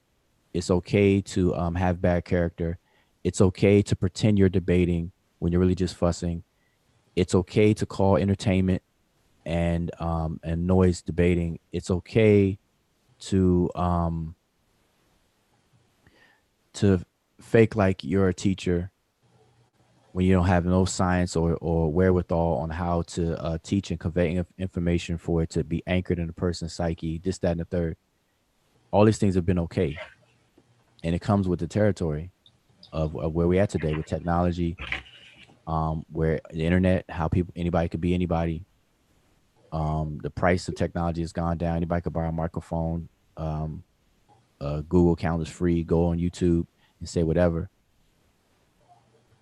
So now it goes from the actual process of discernment being the main thing, like the core thing.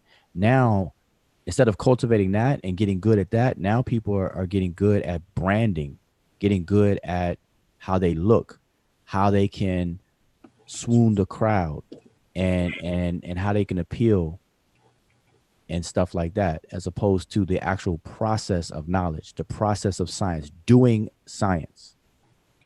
People have gone so far as even to demonize science, doing the color thing. Oh, it's a white man science. Yeah. So I'm gonna shut up, but let me say this to because I'm looking at the chat. The religion, religion. When you wipe away all the noise about the word religion simply is a word for obligation. That's what it is, an obligation. So if you want to look up African words for the word religion, just look up the concept of how Africans obligated themselves to something. And whatever those words are, that's your answer. Because that's what a religion is. A religion has nothing to do with spookyism or spookism and all that other kind of stuff that people try to make it out to be today. It doesn't. It just simply means an obligation from its history. Now, we know the etymology of words is the study of how a word is coined and how it develops through time. That is very, very informative on what a word means, even though it could be used in a different way today. Because really context dictates meaning, but at least you'll have the history of how the word is used. And religion is a word that means obligation, if I had to sum it up in one word. But it comes from a prefix re and legare, which means to tie or to bind.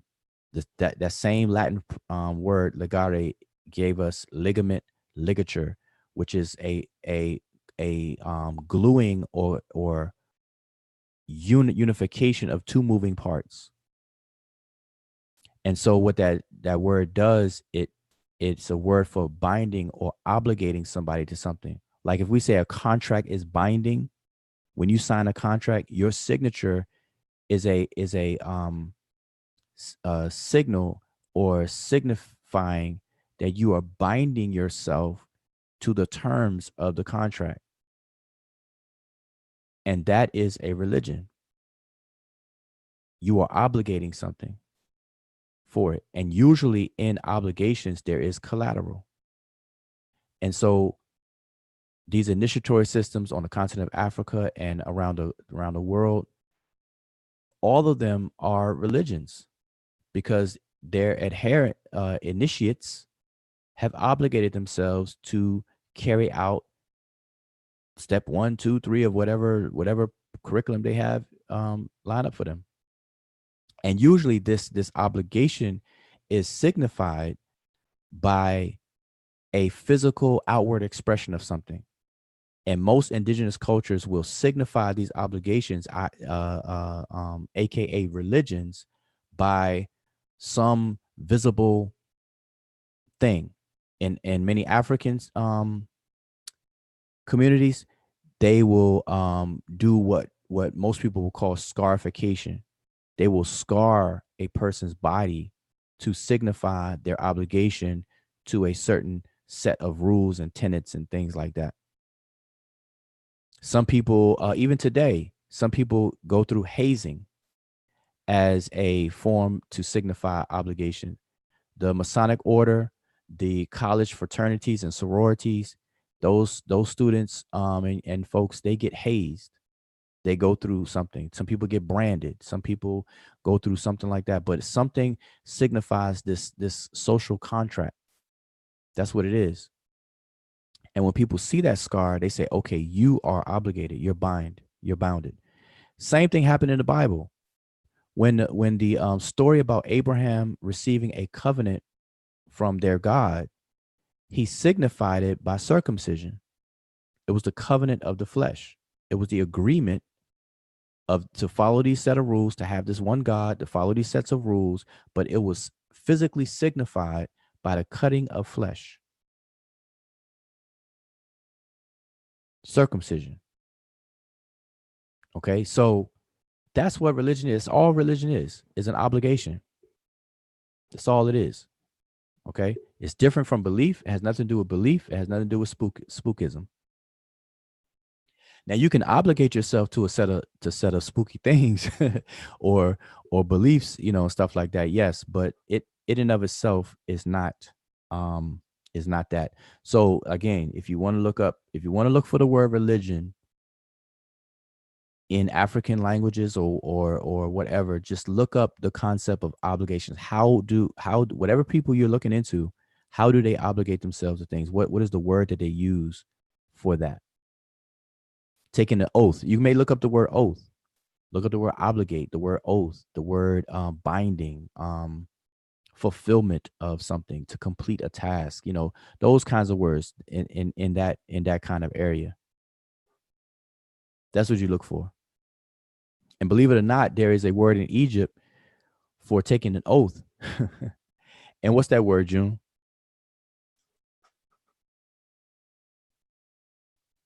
Or Sean, what's that word for taking an oath? What's the word for oath in Ronnie Kemet?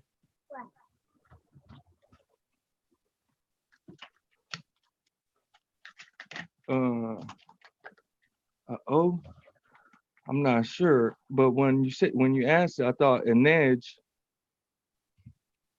but I think that is more like hell or something. No, it's probably the most common Egyptian word that everybody knows. What's the most common word that everybody knows?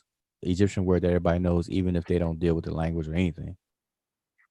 Hotep or Dua? Nah, it's even more common than those two. Oh yeah. What's the most common symbol that everybody use for Egypt? The eye. Man, you say everything but the right, the right thing. The Ankh. There you go. The Ankh. Yep. Okay. Yep. The word Ankh. There is a word Ankh that means oath. To take an oath, to commit to something. There's a word oath. I mean the word Ankh for that. So y'all look into that.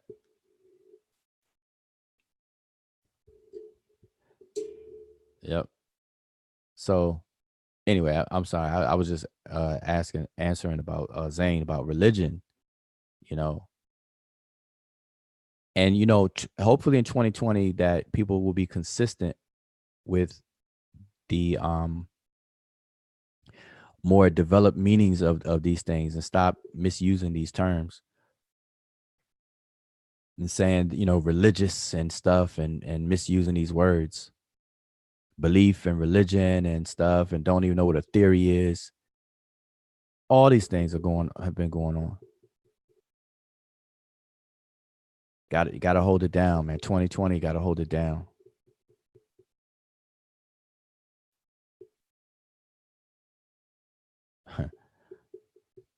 But Sean, I don't know. So Sean, I mean, how long you gonna be on here? Because I'm gonna be quiet if you trying to. You've been on almost 2 hours now. So.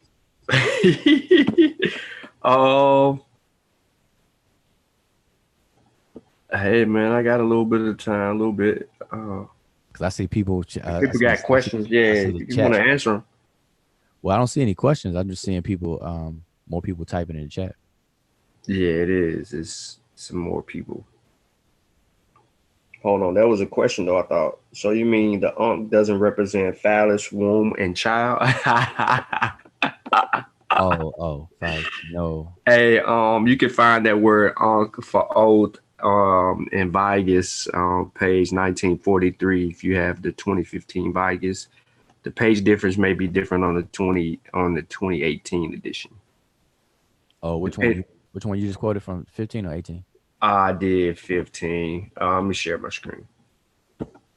Yeah, you gotta show people, man. Show people, because it's about demonstration beating conversation. People may not believe a word I'm saying. Right.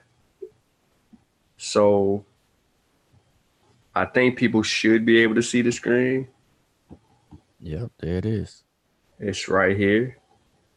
Oh, if you hit the right here line, if you hit with the determinative, if you the hit A2 determinative. If you hit that plus sign, it'll zoom in. Oh yeah. Hold on, y'all. I pass it. Yeah, you definitely went somewhere. I get it back.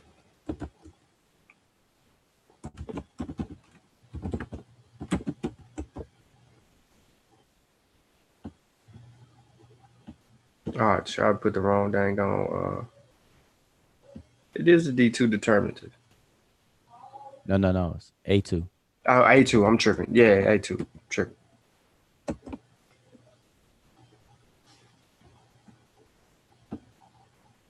There you go. Right. Okay, so everybody can see it. The word Ankh, oath. Determinative D. It got me saying D2. A2 is a man with his hand to his mouth, because oaths were declared, you know, and it was signified by a social contract. In some cultures, they did tattooing. Some cultures they did scarification. Other cultures they did piercings and stuff like that. That's why even today, I'm gonna tell you, you'll see it today in the Yoruba Isheshe tradition or Ifa tradition, where people get initiated and they have to cut all their hair off. They have to cut their eyebrows off. They have to cut their shave their head and things. They have to wear a certain color clothing.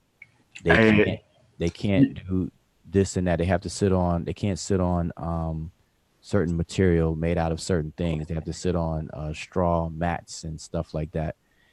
And when you see it, you know that this person has obligated themselves to that, those tenets, those, that curriculum. That's a religion. Yeah, you Black Panther gonna get me, but he showed the picture during one presentation. So people, y'all should ask him about that because he had to shave his hair. Oh Yeah. yeah, I know. Yeah, definitely. Oh yeah, I mean, I think that's pretty common knowledge though, because Yep. yeah, it's pretty common. That's pretty common because you see people that go through that. Just you'll see them kind of disappear if they're adults. They'll kind of disappear. You won't hear from them for maybe 90 days because it's a 90-day, usually give or take 90-day period where they um go through that probationary period of going through that change. You know what I'm saying? But that's like I said, that's everywhere. That's everywhere. It just takes form in different ways, but it's everywhere. In the Masonic order, um, and the college fraternities, they go through a sense of hazing.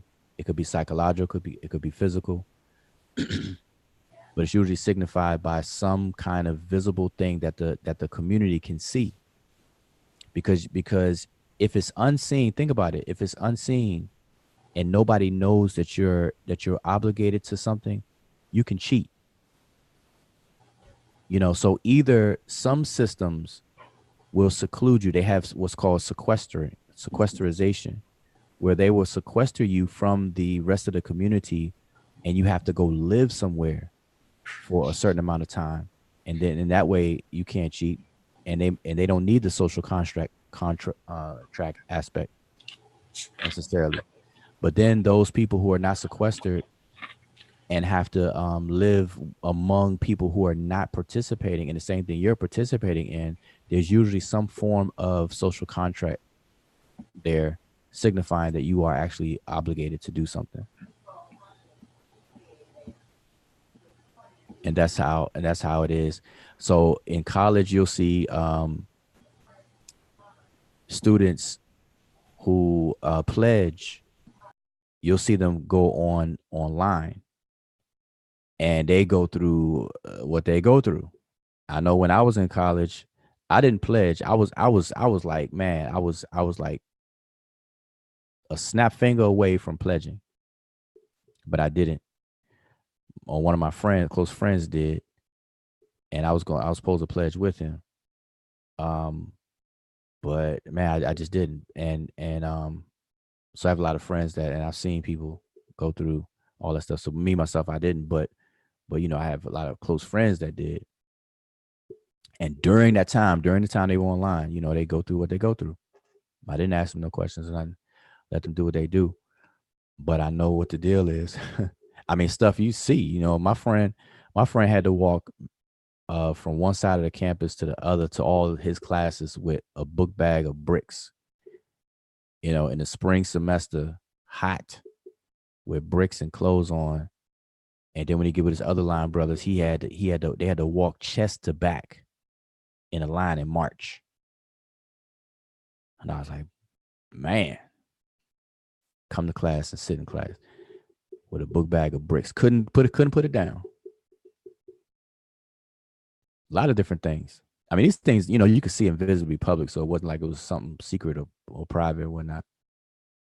Seen instances where, high-rise buildings, the the line, the pledge, people that's pledging, they couldn't use the elevator. They had to go up like to the 16th floor, up the stairs, and they had to beat the line brothers, the brothers who were part of fraternity already. They had to beat them up to the 16th floor, and they took the elevator, but the initiates had to take the stairs, and they had to beat them, or they get beaten back down the steps.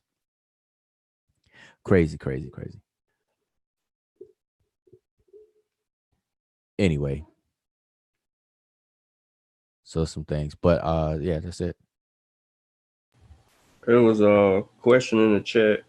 I already think I answered this once, but he wanted to answer ask it again. But Brendan asked, was it a mystery system? The question: did Kemet have a mystery system, or is that a term of misconception? Is one, and then CK had one above him, which is do you mind touching on why people are so quick to claim the main monotheistic religions were influenced by Egyptian practices without considering the other surrounding ethnic groups and their beliefs? Okay, that's for me. Yeah, Who else is on here? Man, let me see my screen. me, you, and Joe. Okay. Or just us three. Wow. I thought Kofi was here. I thought, man. Nah, Kofi gone. Okay. Okay. So what? All right. Let me see. Let me read it. Did Kemet have a mystery system, or is that misconception? Okay. Here's the thing, and I'm gonna say it this way. Magic is not magic to a magician. Okay. Magic is only magic to an onlooker who does not know how the magic is performed.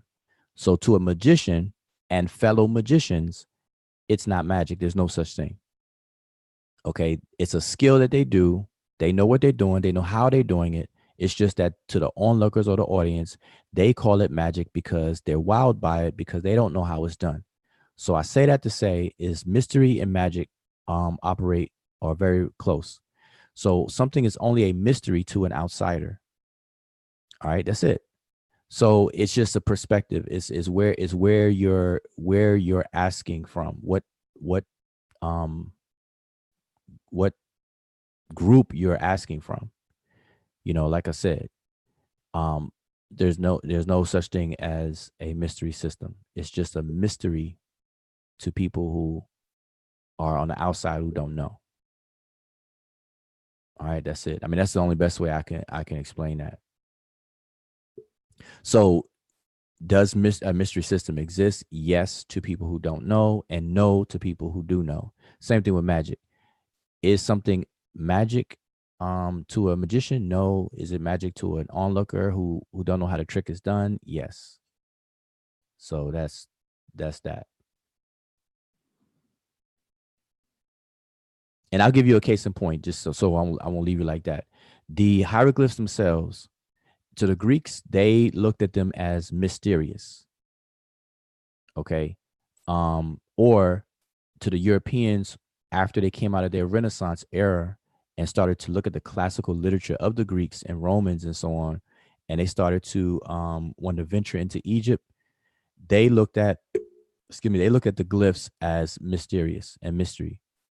And it took another group of intellectuals to demysterialize or demystify them, and come to find out they figured out that it is a visual representation of speech, i.e., or aka a writing system. Thus, no mystery. All right. So that's that. You said it was something else. I don't think I see that one.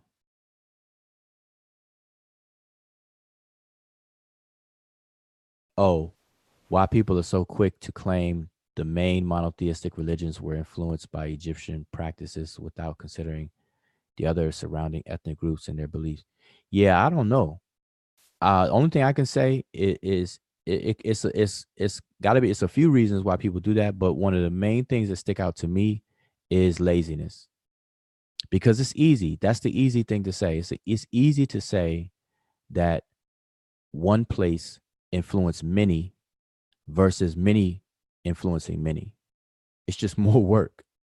If all I got to do is focus on one place and this one place fed everything else, then that's easy for me to do that.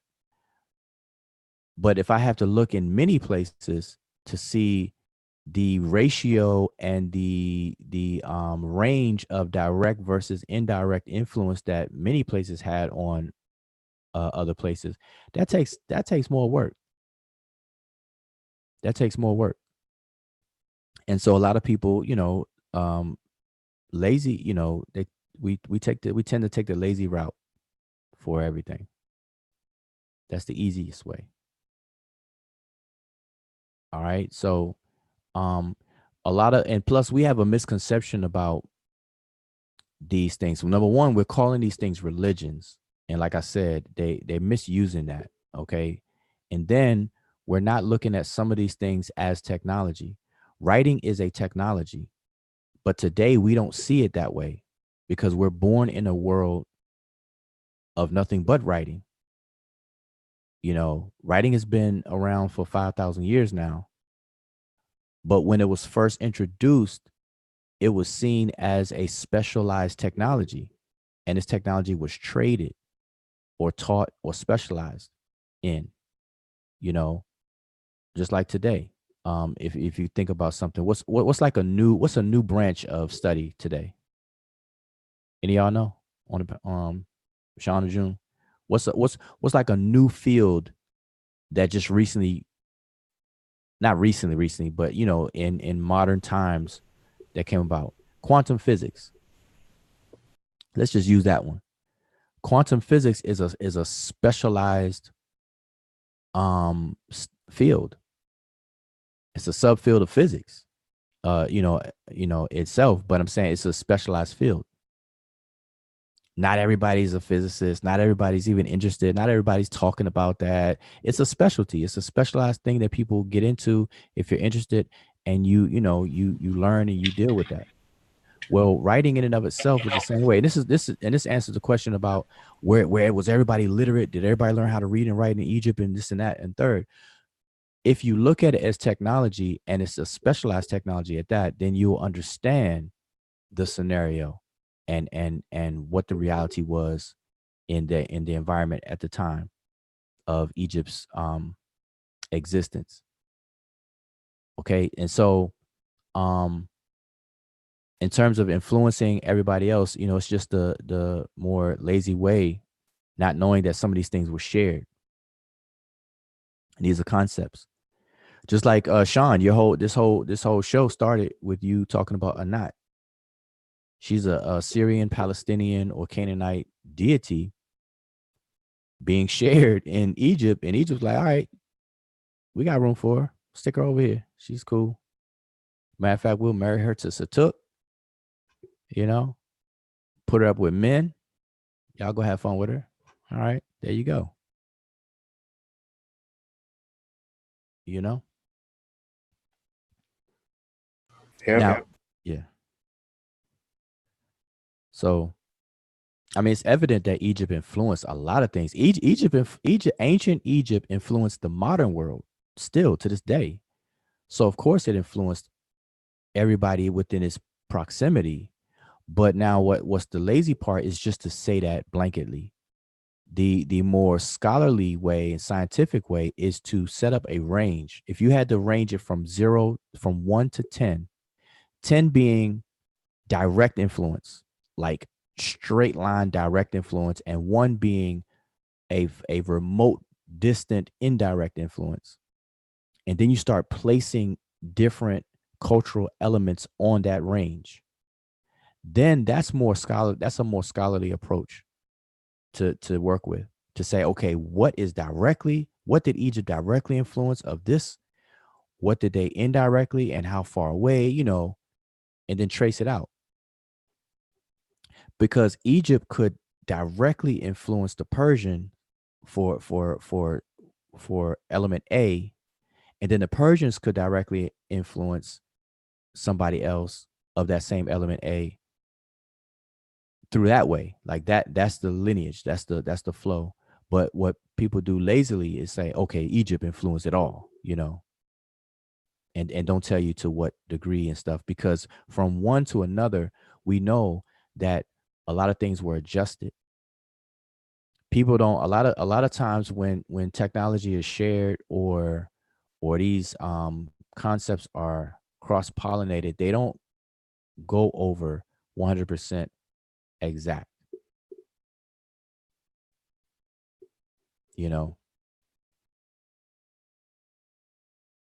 starts picking up things along the way. That's it. But yeah, that's all I saw on the chat.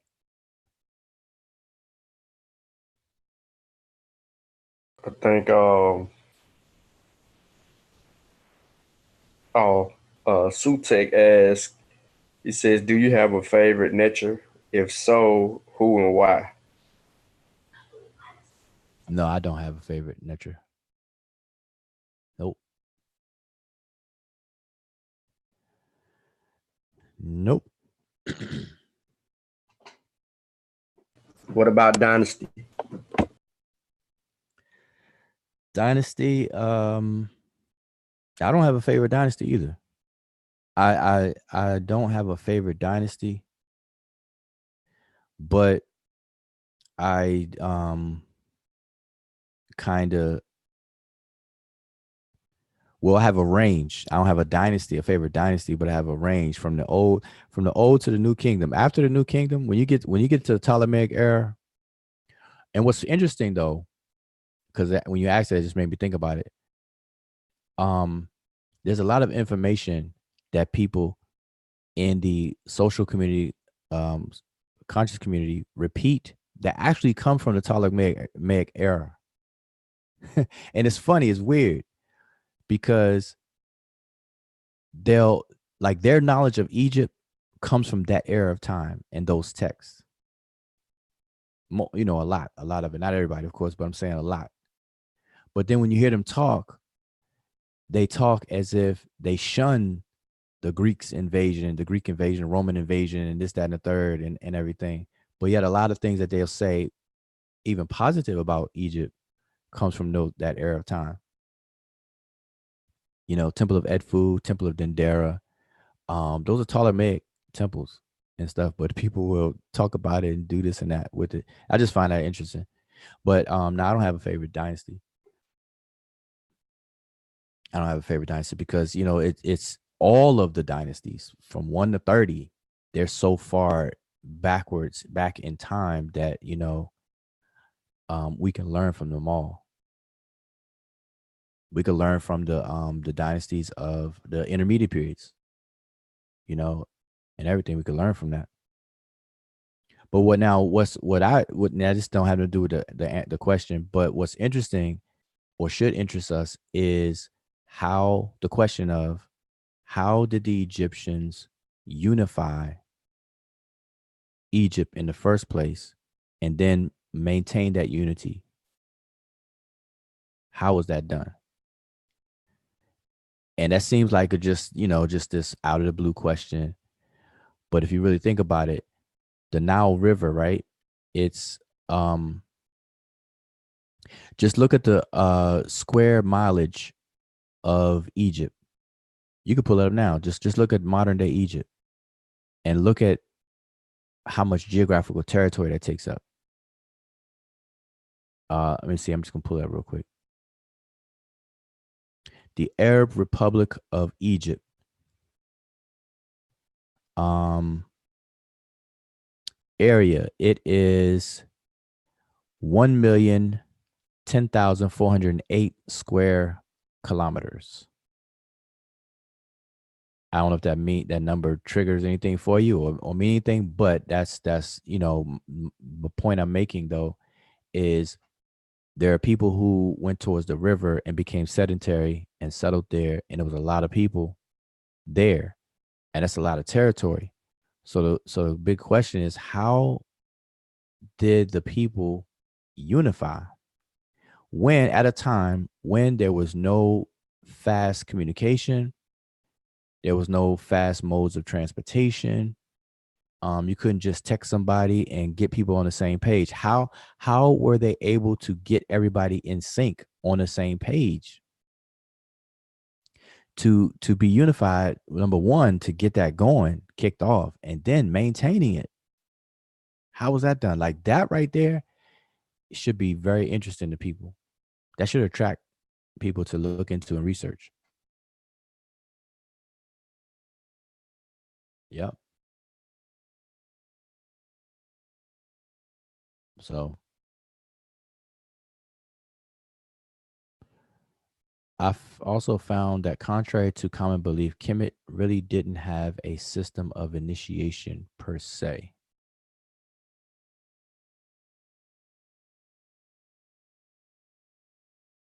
All right. Um, that's tricky. Like I said, people got to define terms. People have to define terms, because the reason why I say that is because our public educational system, K through 12, is an initiation system. K through 12 and then college is an initiation system. And so every educational system is an initiation system. But if you're defining it, because in quotations and saying per se, then you will have to give a working definition of how you're using it. And then of course, you probably, within your definition, you're probably correct. But just in general, all behavioral modification systems are initiation systems. Something that has a procedural way of incremental knowledge, and Egypt certainly definitely had that.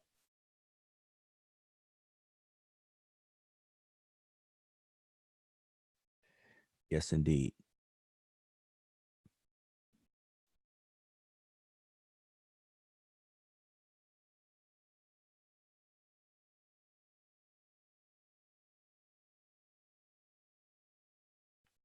Anything else?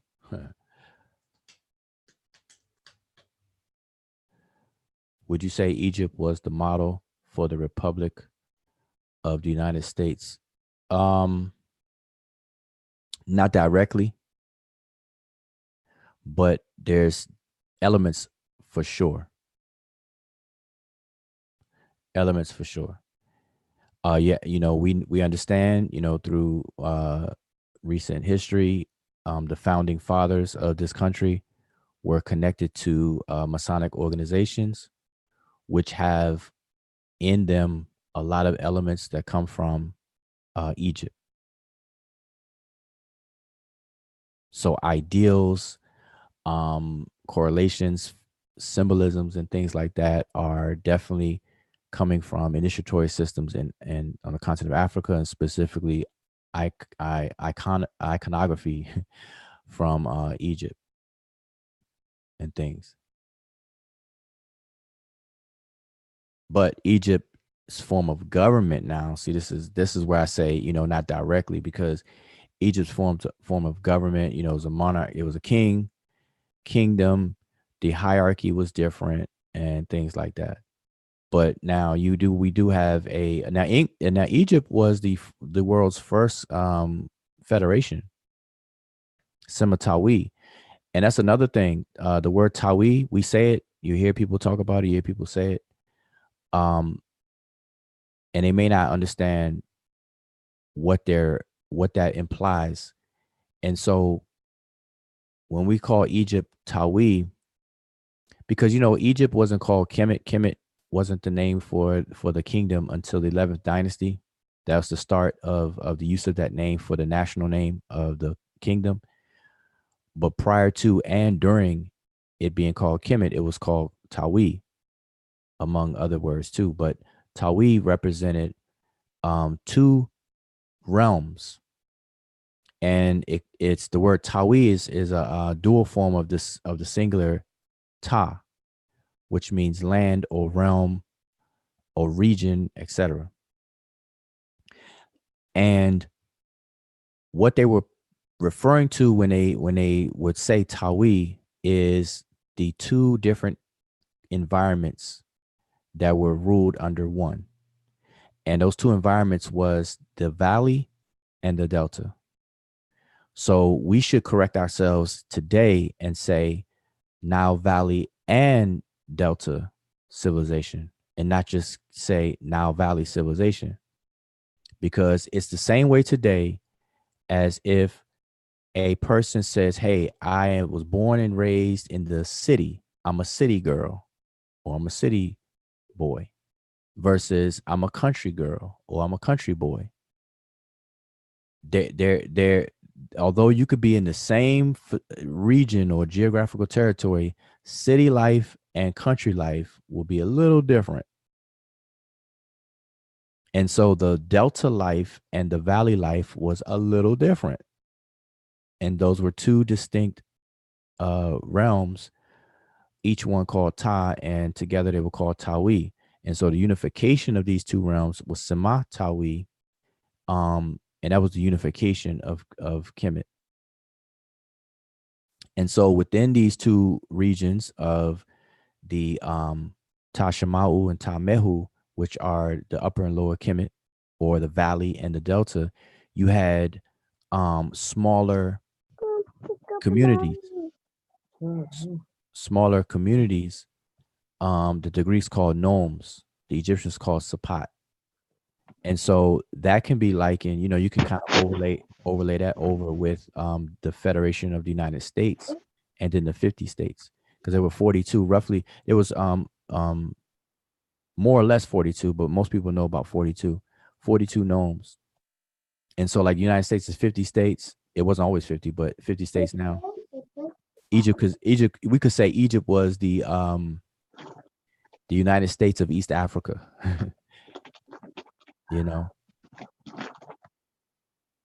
Or the United Nomes of East Africa, or the United Sapats of East Africa, 42 states.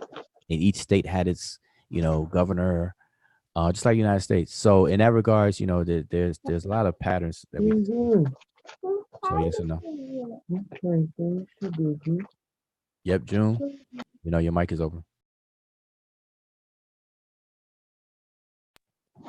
Yeah, you scared me. Oh yeah, your mic was open.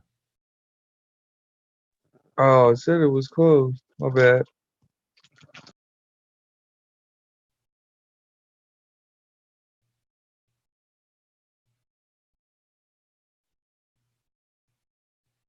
Yep. So I guess that's it, Sean. Oh, he said your education system would be more accurate. Yeah, education system, initiation system, like I said, it just depends on how you set up your working definitions of those words, but they're pretty much synonymous.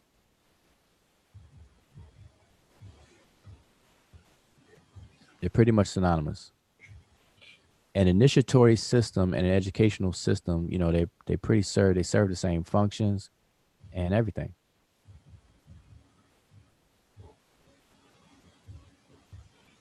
Yep. Same thing. You go through stages of development.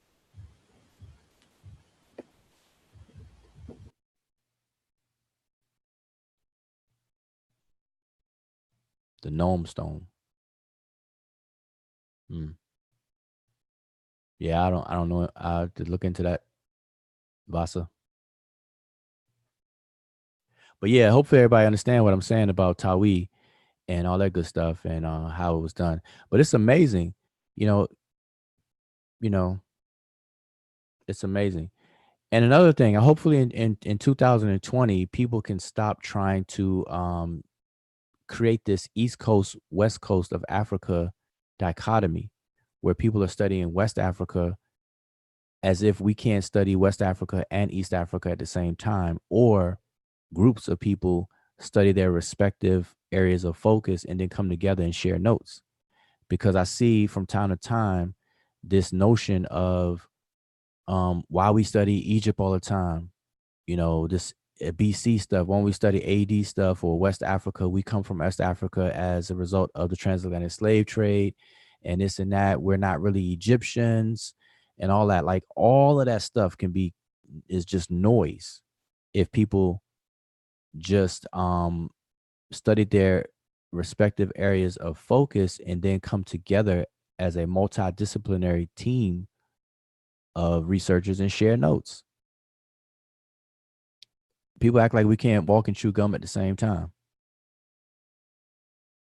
And a lot of straw man arguments are being created, because I don't know too many people who now I do know some, but not too many people say that African Americans are Egyptians. As if to say, African Americans didn't come from predominantly West Africa and a bit of Central Africa. I mean, I don't know. Like that's not worth elevating to a argument.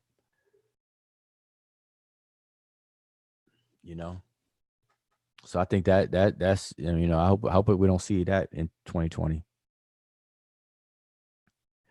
That would be unfortunate. And then also Egypt is our classical civilization, like Greece is for European communities. Europeans hold Greece and Rome up high as two classical civilizations. They swallow the good, the bad, and the ugly, or whatever of that, and that's their classical civilizations. But nobody's saying, by you doing that, you're claiming to be Greek or Roman, and this and that. So likewise, for people who hold Egypt up high as Africa's classical civilization, nobody should be saying, why are you studying that? You talk about that too much. You're not Egyptian and stuff like that. We're the only ones that do that. We're our own worst enemy. And most time be from people who don't know anything about Egypt. Can't read any text or anything.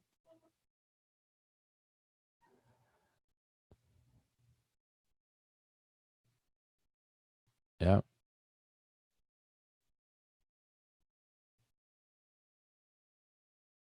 Yeah, so people claiming that African Americans are from Kemet, yeah, that's that's an empty claim.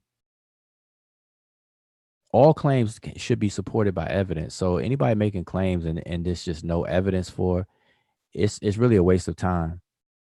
And to focus on a consistent basis it becomes a distraction, and then some people use that purposely, and then it becomes detrimental to our progress. So we're not gonna move forward. Nobody's studying Egypt, man. Egypt, if you go to Egypt right now, it's a photo op. People that go to Egypt, I don't care how many times people say they go to Egypt. They go to Egypt one time, 17 times. People almost in a bragging way say how many times they've been to Egypt. But it's a photo op. Egypt does not function. Egypt is not there, or Kemet is not there. The Arab Republic of Egypt is not ran. It's not Egypt. So we're looking at the past, and it's something that people should go and experience. But the way that people are using it is can be mishandled and whatnot.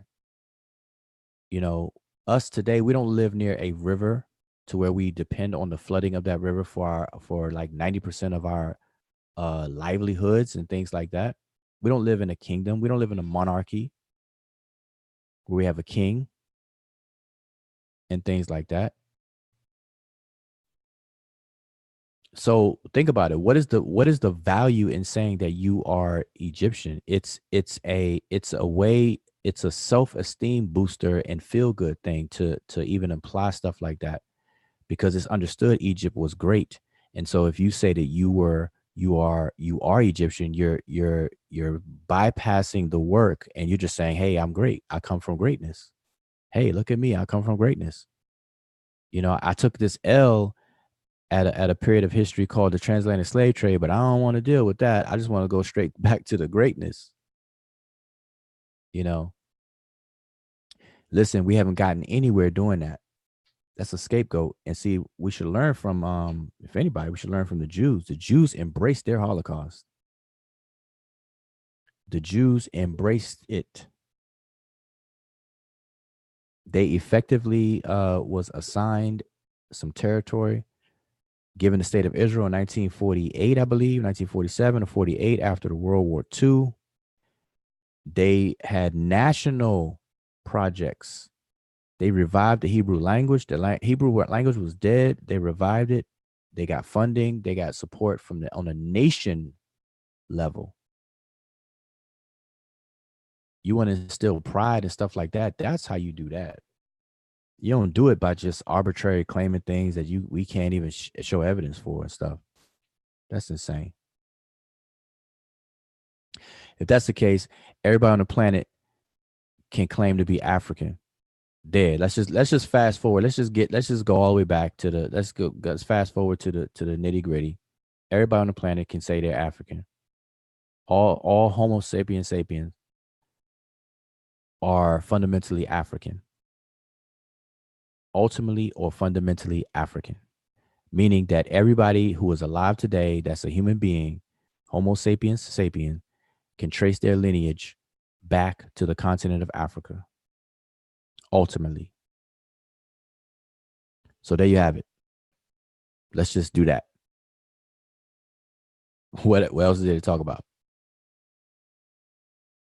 You see what I'm saying? So that's crazy.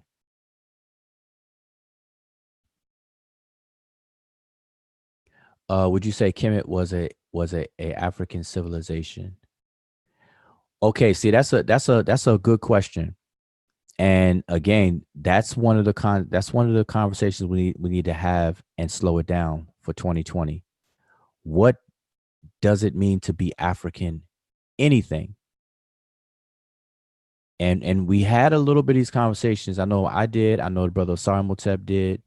We discussed what is an African as a person, or even when we say African civilization, or when we put the word African in front of the word spirituality or the word tradition, say African tradition, African spirituality, or African as a person. What is that really?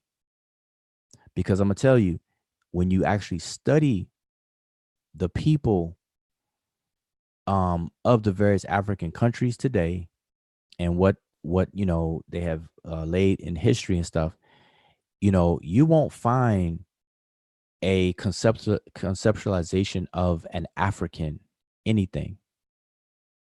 That's a after the fact description we give stuff in general, and it really does a disservice to the various diversity and things on the continent of Africa today and in history. So, and I'm not saying that to kind of dodge the question, but the thing is that an African civilization, what does it mean to be an African civilization? Is it a civilization on the geographical continent of Africa? Yes, indeed.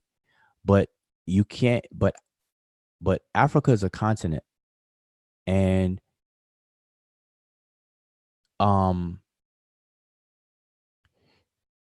outside of that, really, it doesn't like have any weight or meaning,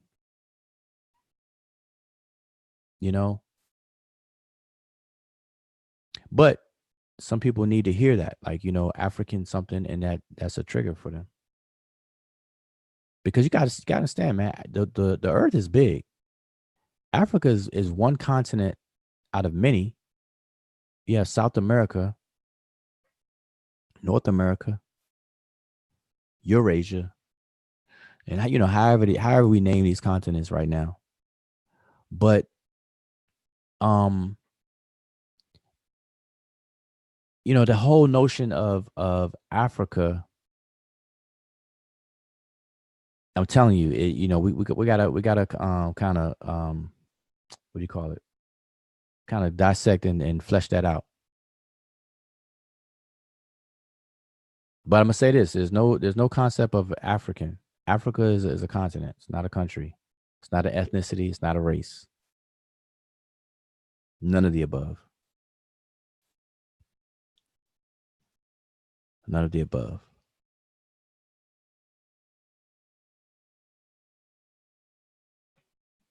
Because again, I can fast forward. I can say, what we're calling socially white people, they're African.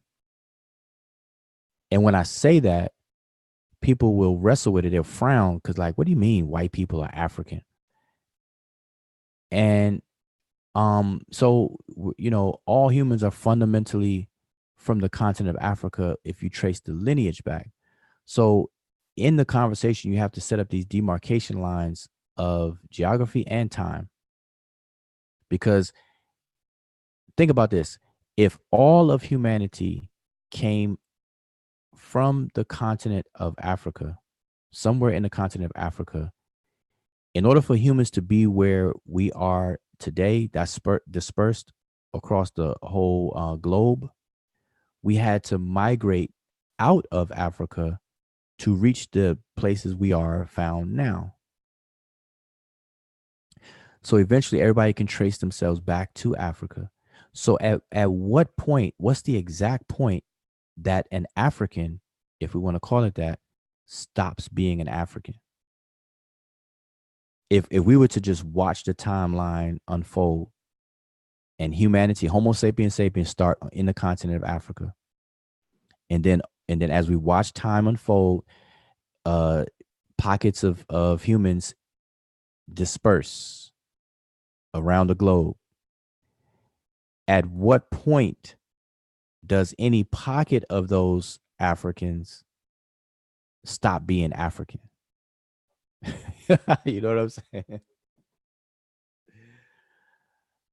Oh boy.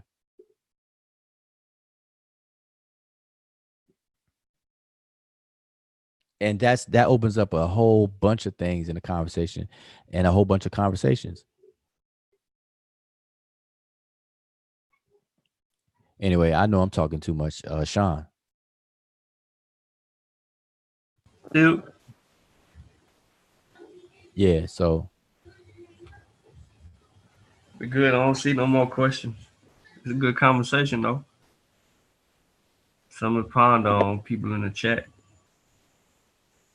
yeah, hopefully people can think about it. It sounds funny though, because I know and June know, these are things that I mentioned, man, for a good while now, Right. over a couple, I can say a couple of years now, and I don't think that is part of enough conversations though. Like we even gave presentations. I know Asar did. I did. I think we did one together about what does it mean to be African, or On the Amara Squad show. yeah, the old Amara Squad channel that all the videos are gone. I think the new one too. Talked about it. Who was that? Let me see. No, I just didn't hear your name. The name you said. Oh no, I was saying the new Amara Squad channel. Oh, okay, yeah, maybe. But I know we came together on that. When we started talking about evolution, the out of Africa theory, we started talking about genetics and stuff. So it came up then. But what does it mean to be African? Because there's no such thing. And then in antiquity, we didn't have the same category. The Yeah, rules. I got it right here. Okay, the rules of categorizing are not the same today as they were in antiquity. And we have to acknowledge that, because we have this sense today, we have this sense of blackness and the we. And what happens is we never define the we. And it's kind of crazy, because even when I make the statement, we have not defined the we, the first word in that statement is we. And if we haven't defined the we, then it collapses on the statement, collapses on itself. When I say we have not defined the we have never defined the we. And so that's a first form of under the umbrella of identity. Who are we? Who all is included in the we? And what are the requirements for that, or prerequisites for that? What is it? Is it skin color? Is it a range of skin color? Is it a certain nose type, lip type, hair type, or what? Like we have not defined, like I'm saying we, but there's no definition of who's inclusive, because every time you set up a category, you also do a exclusionary. There's always an inclusionary rule and an exclusion rule. Inclusion and exclusion happen at the same time. The moment that you throw any items in a category, you are also saying what those items are not. And so they come together. So inclusion and exclusion come at the same time. They're simultaneous things that we do. And so we have to have a taxonomy of human beings to where we start doing this. And the way that we have grown up and been programmed is by this social construct of race, which we don't use properly at all either, because we use colors, right? But the colors are not used for their color value. They're used for their hierarchical value. Whereas black is at the bottom, white is at the top. And I say this many times. It sounds crazy, it sounds strange, and it will sound crazy coming out your mouth and even out of my mouth. But if you were to take the social classifications of race, social constructs of race, and we use color terms for them. If you swap the color term for a number and then overlay that with like a video game, when you first start a video game and you're at level 1, part of the video game, you're trying to strive to go to the higher levels. You're trying to go to level 10. Let's just say you're trying to go to level 10. You don't want to stay at level 1. But when you first start a game, you first buy your game, you put it in your Xbox or PlayStation. You start off, you build your character. Now you're at level 1. You got to buy some guns, you buy this and buy that, whatever, buy an outfit, and you set your character up. You're starting off at level 1. You don't want to stay at level 1, but that's where you start at. You play the game, you start obtaining points and items. You get to level 2, then level 3, level 4, and so on and so forth. But in the society, the social fabric of society, it has levels. It's just that we name these levels colors. Black being 1, level 1. White being level, let's just say it's level 10 to keep it with my example. Now you enter this game called social society, and you're in a social paradigm. You enter into it as an adult. You come into it. Now you're a functioning adult in society.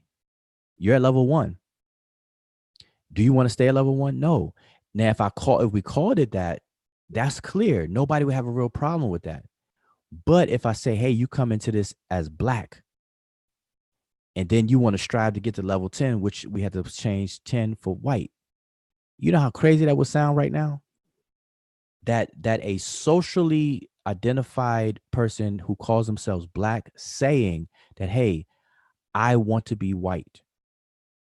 That will sound crazy. They will sound like a sellout. They will sound like they a coon. They would get ridiculed, hated on, and and the whole nine, the whole kit and caboodle would be thrown at them, as they say. But if you think about it, that's real, because it's just an illusion. This flat black, these colors, but it's a hierarchy. It's a hierarchy. The level of white, and I keep saying level, not the people who are being called white in terms of how it's used today, misused today, I should say. But the level was not created till 1681. White people there was no such thing as white people until 1681. Am I right or wrong, Sean? You're correct. Right. So what does that mean? Now, the people where we like to we call white, of course, they existed prior to 1681. But this classification of calling a group of people white and all that kind of stuff did not come about until 1681. And it was done for a reason. And there's a whole bunch of information on that. So, people need to look into that. I'm just bringing it up because it goes along the lines of identity and how we talk about these topics. And I'm telling you, in 2020, we better shift the conversations and shift the paradigm, or else we're just going to keep repeating this stuff. We're not going to get anywhere. We're just going to entertain ourselves. We're going to set up these debates on these platforms, these pseudo manufacturing platforms. A small group of people will be able to make some change out of it. But us at large, we're not going to really benefit from it. But yes, it's set up as if it's scholarly or scholarship and things like that, when it's far from it. You know, when was Kemet on trial? Anybody remember that? Maybe like almost 5 years ago, 4, something like that. I think it was longer than that. Kemet on trial. I don't know, but it seemed like it was a little longer than that. Let's just say 5. Maybe somebody remembers exactly. Let's say 4 or 5 years. Do now from Kemet on trial, which doesn't seem like a long time ago. Like if you think about it, it doesn't seem like that long ago, right? Kemet on trial, and you know the other major so-called debates around that time. It doesn't seem like that much long ago. But think about it. From that point until now, everybody that's been chiming in on these conversations, watching these debates, being entertained, whatever, every single person could have a bachelor's degree in some field of study. 4 years, a 4-year degree. And imagine if that really occurred. A lot of people getting a 4-year degree in a particular subject of their interest, and then all those people coming together and forming a multidisciplinary team where whatever field you specialize in, you add to the multi-disciplinary pot and set up institutions to be able to educate our communities. That's a realistic thing that could have occurred within the last 4 years or 5 years, just from the criminal trial till now. But what happens is all these different things, it's a imitation thing. These platforms are imitating scholarship. They're imitating debates. They're imitating these things, and it keeps us in a certain state that's never going to happen. You got people debating people and not debating issues. That's a clear sign that these people don't know what they're doing. But anyway, I know I'm hogging stuff. I'm just seeing real quick. Anybody has something asking me? Joe, do we not have the right to self-define and let that stand regardless of its authenticity? Yeah. But but get the point. Even in you, see, this is the thing. The statement still collapses on itself, and we have to be very careful with it. When you say, do we not have the right? Who is the we? The very first we has to have a criteria. And so there are modes of identification. There are modes of demarcation of the we's, of the several we's. There are a lot of pockets of we's on the planet. And whatever the criteria that deems a we, we have to establish that, or that has to be established for any new identity of a we. So what people tend to do is they use flat black. They think that everybody identifies as being black is the same, and that's not true. That has not worked for us. And again, I'm gonna tell y'all this: people need to study how these federations are formed, and the world's first is Egypt. How did they unify? Was Egypt all the same people? No. But they defined a we-ness. And it wasn't based on skin color.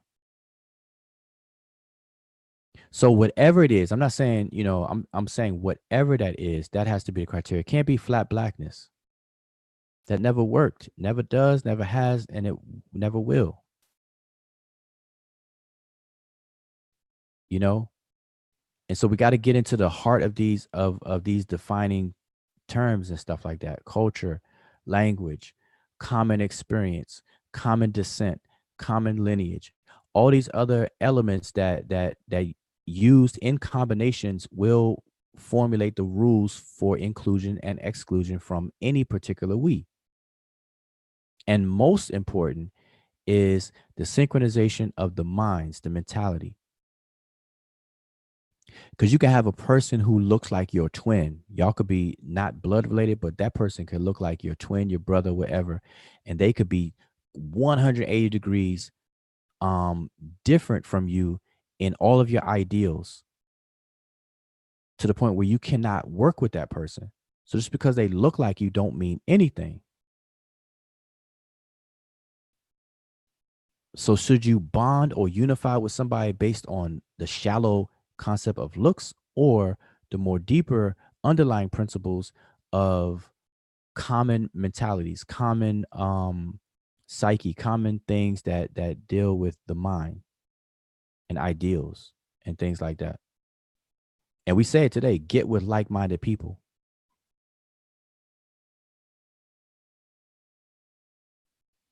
You know. Anyway.